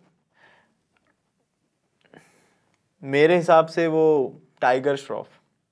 मैं रीजन भी दूंगा इसका। ओके, बॉडी बिल्डिंग कंपटीशन नहीं करवाओ, आप ये करवाओ कि फिटेस्ट कौन है। फिटेस्ट में तो फिर ओके मेक्स अगर सेंस। ये क्योंकि बॉडी बिल्डर नहीं जामवाल है as well. ये अपने आप में बॉडी बिल्डर नहीं है। हाँ, विद्युत जामवाल और टाइगर श्रॉफ ये दोनों ही हो सकते हैं। आप विद्युत जामवाल और टाइगर श्रॉफ में एक पूछोगे तो मैं टाइगर श्रॉफ बोलूंगा, और टाइगर श्रॉफ का मैं एक्टिंग का फैन नहीं हूँ। टाइगर श्रॉफ ऐसा बंदा है जिसके पास सब चीज होने के बावजूद भी वो बहुत मेहनती है। उसके पापा जैकी श्रॉफ हैं, वो चाहता तो आराम कर सकता था, वो चाहता तो मोटा हो सकता था, उसको किसी चीज की कमी नहीं है, ठीक है, लेकिन वो फुटबॉल भी खेलता है, वो बॉडी बिल्डिंग भी करता है, वो मार्शल आर्टिस्ट भी है। प्रॉपर एक्शन, पूरा दिन भर वो बंदा व्यस्त रहता है अपनी बॉडी को तराशने में। तो ऐसे में वो जीतता है। ये चीज जो है मैंने उसकी लाइफस्टाइल से देखी है। मतलब जो वो स्टंट कर लेता है मूवी में, एक आध मूवी वो हीरोपंती आई थी ना, तो वो मैंने इसीलिए देखी थी कि ये कैसा दिख रहा है ये बंदा, ये क्या करेगा ऐसा नया। लेकिन उसने जो किए थे वो एक्शंस किए थे, वो खुद किए थे। फिर मैंने थोड़ा सा पढ़ा भी था उसके बारे में कि इसके, फिर मेरे को पता चला था इसके पापा हैं जैकी श्रॉफ। हाँ। और उस बंदे का सब कुछ है, वो चाहे तो अब बढ़िया अपनी मर्सिडीज में घूमे, अच्छी बढ़िया जगह शादी वादी करे, बढ़िया बच्चे अच्छे करे, उसको कुछ लेना देना क्या। आपके पास जब सब कुछ है तो आपको क्या जरूरत है कुछ कम। लेकिन वो तब भी इतना मेहनती है। जब आपके पास सब कुछ होता है और इतना हार्ड वर्किंग होना, ये कॉम्बिनेशन आजकल बहुत मुश्किल से मिलता है। मे बी वो फैमिली से भी आता है ना, वो फैमिली भी, उसके फादर भी वैसे ही ऊपर आए थे वो नीचे से। लेकिन ये चीज नहीं रहती है बहुत सारे लोगों में, ये चीज नहीं रहती है बहुत। अब जैसे अक्षय कुमार है, अक्षय कुमार के बेटे के बारे में आपने सुना है, या फिर जैसे सनी देओल है उसके बेटे के बारे में आपने सुना है कि वो कोई मार्शल आर्ट खेल रहा है या फिर वो बहुत ज्यादा अच्छा फिजिक उसने बिल्ड कर ली है? नहीं, ये चीज बहुत कम देखने को मिलती है ऐसा कॉम्बिनेशन कि बाप भी रईस है, बहुत अच्छा पैसा, लेकिन बेटा उस चीज का गलत फायदा नहीं उठा रहा है, वो भी मेहनत कर रहा है। तो टाइगर श्रॉफ हर चीज में अच्छा है, एक्टिंग छोड़ के। वो बंदा बहुत अच्छा एक्शन करता है, वो बंदा डांस भी बहुत अच्छा करता है, वो बंदा फुटबॉल भी खेलता है, मार्शल आर्ट भी उसका बहुत अच्छा है, ठीक है, स्टंट बहुत सारे अपने खुद ही करता है मूवी में, ठीक है। तो ये चीज है काफी सारे स्टंट्स करता है। नाइस, अच्छा रहा ये वाला पॉडकास्ट। इसमें कोई चीज़ आपको लगता है जो मिस हो गई हो बात करने में? मेरे हिसाब से जो चीज़ मैं बताना चाहता था, जो चीज़ मुझे कवर करनी चाहिए थी, वो लगभग सारी हो गई है, कुछ भी मिस नहीं हुआ है। अच्छा है, सही जा रहा है। और कंटेंट क्रिएशन को देखते हुए एक लास्ट चीज़ हम लोग डिस्कस कर सकते हैं कि कंटेंट क्रिएशन को देखते हुए आपको क्या लगता है, लाइक अगले 4-5 साल में इंडियन मार्केट कैसा रहेगा in terms of social media? क्योंकि अभी मैं बेसिकली कंपैरिजन अगर यहाँ पे बार बार करूँगा फॉरेन की, इसलिए क्योंकि वहाँ पे चीज़ें बहुत अच्छे से चल रही है ऑलरेडी, लोगों को बहुत अच्छे से पे किया जाता है। इंडिया में भी करते हैं पे, इंडिया में भी करते पे, बट वहाँ पे कुछ ज़्यादा पे करते हैं। इंडिया में लोगों को पे करते हैं, लेकिन इंडियन ऑडियंस उस तरीके की है, इसलिए बहुत सारे केस में कंटेंट क्रिएटर्स को उस तरीके का कंटेंट बनाना पड़ता है, क्रिंज कंटेंट। लोग कमेंट कर तो देते हैं क्रिंज, लेकिन आप अच्छी चीज़ें देखना भी तो नहीं चाह रहे हो। आप दिन भर वही चीज़ें देखते हो, वही चीज आपके सामने आती है, और वही चीज आप किसी क्रिएटर से भी एक्सपेक्ट कर रहे हो। अब एक्सपेक्ट नहीं कर रहे हो, अब क्रिएटर कोई अजीबोगरीब हरकत कर रहा है तो आप देखोगे ही ना उसको, देखोगे। यस, आप सीरियस चीज देखना ही नहीं चाह रहे हो, क्योंकि शायद आपकी लाइफ में बहुत प्रॉब्लम चल रही है, आपने सोशल मीडिया खोला इसलिए कि ये ज्ञान नहीं चाहिए फिटनेस का मेरे को, ये चीज। तो बहुत बड़ी ऑडियंस ऐसी है जो बहुत बेकार कंटेंट कंज्यूम कर रही है। वहाँ पे ऐसे नहीं है, वहाँ पे लोग सुनते हैं। और फिर यहीं के ही ऐसे लोग हैं बहुत सारे जो फिर अंग्रेज जो कोचेस हैं, जो क्रिएटर्स हैं, या फिर उनको नॉलेज हमसे कम है, क्योंकि वो इंग्लिश में बोल रहे हैं, तो हमारी जनता वो देखती है, अरे बड़ा प्यारा एक्सेंट है, इसको जरूर नॉलेज होगा। भले ही वो बारबेल रोज प्रमोट कर रहा हो वहाँ पे, भले ही वो वहाँ पे pull over, dumbbell pull over, जो कि जॉइंट्स के लिए बहुत हार्मफुल है, वो उसको प्रमोट कर रहा है, इंग्लिश में एक्सप्लेनेशन दे रहा है वो, तो उनको लगता है कि हाँ ये वैलिड पॉइंट बोल रहा है। हम यहाँ पे फिजिक्स के साथ समझाने की कोशिश कर रहे हैं, बायोमैकेनिक्स के साथ समझाने की कोशिश कर रहे हैं, तो उन लोगों को लगता है कि ये तो हिंदी में बोल रहा है, इसको क्या पता है। डूड तूने ये इसका नाम सुना है, किसी अंग्रेज का नाम ले लेंगे, डूड तूने वो फलाने का नाम सुना है, वही चीज़ है। तो ये चीज़ थोड़ी सी गलत है हम अपने ही किसी अच्छे क्रिएटर को, जो कि बहुत कम रह गए आजकल, ठीक है, एकदम क्रिटिसाइज कर देते हैं, और हम उसी अंग्रेजी बोलने वाले को हम ऐसे देखते हैं कि हाँ भाई बहुत बढ़िया बता रहा है ये। तो ये चीज़ है, आप जब तक अपने लोगों को सपोर्ट नहीं करोगे तब तक कैसे काम चलेगा। जो सही है उनको तो एटलीस्ट करना चाहिए। सही है, मेक सेंस। फिर लोग ऐसा ही करते हैं, वो क्रिंज कंटेंट को प्रमोट करते हैं, फिर वो क्रिंज ही देखते हैं ना। और कोई अगर भगवान का नाम ले लेता है तो उसको भी फिर ऐसा बोल देते हैं कि ये भी एक ऐसा बार बार ये क्रिंज बना रहे, ऐसा मतलब भगवान का नाम ये सही है, ये लोग जो बोल रहे हैं सही। भगवान का नाम कोई शुरू से ले रहा है तो कोई दिक्कत नहीं है, लेकिन देखा देखी ऑडियंस के लिए, हाँ, हाँ, ऑडियंस कि अट्रैक्ट करने के वो लिए। बंदा भगवान का नाम ले रहा है इसलिए इसके फॉलोअर्स बढ़ गए। नहीं, वो तो बचपन से कर रहा है, मैं बचपन से वो चीज कर रहा हूँ, वो मेरे ब्लड में है। सब लोग ने वीडियो के स्टार्ट Exactly. फर्स्ट वीडियो से लेके अभी इंस्टाग्राम पे 5000 वीडियो हो गए, तो 5000 वीडियोस तक देखा ही है आपके सब वीडियो में, सब वो तो Exactly. ठीक है। लेकिन कोई कोई लोग अभी ऑडियंस अट्रैक्ट करने के लिए भी करते हैं। हाँ, लोग कपड़े ही पहन के घूम रहे हैं, दिन भर भगवा वस्त्र धारण करके घूम रहे हैं, उसमें कोई बुराई नहीं है, लेकिन दिखावे के लिए अगर कर रहे हो तो वो गलत है ना। वो ये मार्केटिंग कर रहे हैं, मार्केटिंग कर रहे हैं, लेकिन वो चीज आप समझोगे कैसे? चलो ठीक है, अगर एक ब्रॉड पर्सपेक्टिव से देखा जाए तो कोई बंदा अगर भगवा वस्त्र धारण करके घूम रहा है, भले ही वो दिखावा कर रहा है, मुझे बहुत प्राउड होता है उसको देख के, मुझे बहुत अच्छा लगता है। At the end of the day वो इमोशन रहता है, वो इमोशन रहते हैं मुझे काफी। अब वो मन में अब उसके काला भले ही कितना हो कि मैं तो इसलिए कर रहा हूँ ताकि मेरे फॉलोअर्स बढ़े, लेकिन मुझे काफी अच्छा लगता है वो देख के कि वाह यार भाई, ये चीज काबिल तारीफ है। क्योंकि हम पूरे वेस्टर्न होते जा रहे हैं। अब भले ही आप दिखावे के लिए कर रहे हो, भले ही आप इस बाइट के लिए कर रहे हो कि मेरे तो भाई फॉलोअर्स बढ़ेंगे, लेकिन इवेंचुअली आप हिंदुइज्म को, सनातन धर्म को प्रमोट कर रहे हो, तो मुझे देख के अच्छा लगता है। At the end of the day हाँ, सही रहा फिर। यस, मजा आया काफी। टाइम भी अच्छा हो गया, जाके अभी एक मील खाएंगे। उससे पहले आउटरो दे दो एक, आप ही बोलेंगे आज, आप ही बोलोगे आज कि कैसा लगा। तो ये जो ओवरऑल पॉडकास्ट था, इसका अगर मैं समराइज करूँ तो यही था मकसद, समझाना और समझना कि मंथन भाई का क्या है पर्सपेक्टिव फिटनेस और न्यूट्रिशन को लेके, और मेरा। वैसे ज़्यादातर सवाल मुझसे ही पूछे गए हैं तो मैं ही बताता हूँ कि ओवरऑल जो जो चीज़ें मैंने यहाँ पे शेयर करी हैं, जो जो बातें मैंने यहाँ पे बोली हैं, वो रियल लाइफ में बहुत ज़्यादा प्रैक्टिकल और बहुत ज़्यादा एप्लीकेबल है। ये चीज़ अगर आप करने लग जाओगे, रिजल्ट आपको बहुत जल्दी दिखेंगे। अगर इन चीज़ों से दूर रहोगे तो घूम फिर के आपको इवेंचुअली आना वहीं है। आप जितने भी बड़े बड़े बॉडी बिल्डर्स को देखो, या फिर इंडिया में ही देख लो जो यूट्यूबर्स हैं, ये सारे के सारे अब शिफ्ट हो रहे हैं मशीन वेट पे। ये सारे के सारे उन मूवमेंट्स को एलिमिनेट कर रहे हैं जहाँ पे बहुत ज़्यादा आपके multiple group of muscle engage हो रहे हैं। वो सिर्फ और सिर्फ उस मसल को टारगेट कर रहे हैं जहाँ पे जिस मसल की वो एक्सरसाइज है। तो इन शॉर्ट, आपको सिर्फ और सिर्फ अपने मसल बिल्डिंग पे ही फोकस नहीं रहना है। आपको ये देखना है कि आप जब 55, 60, 65 साल की उम्र में पहुंचो तो भी आप इतने केपेबल रहो कि आप एक्सरसाइज कर पाओ। क्योंकि अभी का जो मज़ा है ना कि यार फ्री वेट स्क्वाट करने में तो काफ़ी मज़ा आता है, बिना उसको किए हमारा वर्कआउट ही नहीं होता है, वो 55-60 साल की उम्र में सज़ा बन जाएगी जब आपके जॉइंट्स बहुत ज़्यादा इनकेपेबल हो जाएंगे और उनमें पेन होगा। तो हमारा गोल यही होना चाहिए। आखिरी में मैं यही कहूँगा कि एकदम सेफली, ऑप्टिमली हम अपने मसल्स को ट्रेन करें, और मसल्स की जो स्ट्रेंथनिंग हुई है वो किसी और स्पोर्ट में हमको वो उस स्पोर्ट में हेल्प मिलेगी उस चीज़ से। जैसे आप कराटे करने जा रहे हो, या फिर आप फुटबॉल खेलने जा रहे हो, या फिर आप स्विमिंग करने जा रहे हो, आपके मसल्स जितने ज़्यादा अच्छे से काम करेंगे वो स्पोर्ट उतना आसान हो जाएगा। That's it. बराबर, प्रॉपरली बोल दिया, एकदम समराइज करके। सो या वीडियो अच्छी लगी हो तो लाइक करना, शेयर, सब्सक्राइब, कमेंट करना। अच्छी लगी है तो ही करना। अरे वरना कमेंट सेक्शन में गाली दे देना। ठीक है, अच्छी लगी होगी यार।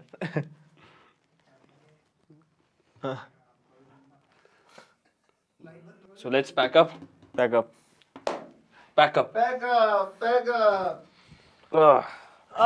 कमर दुख गई रे।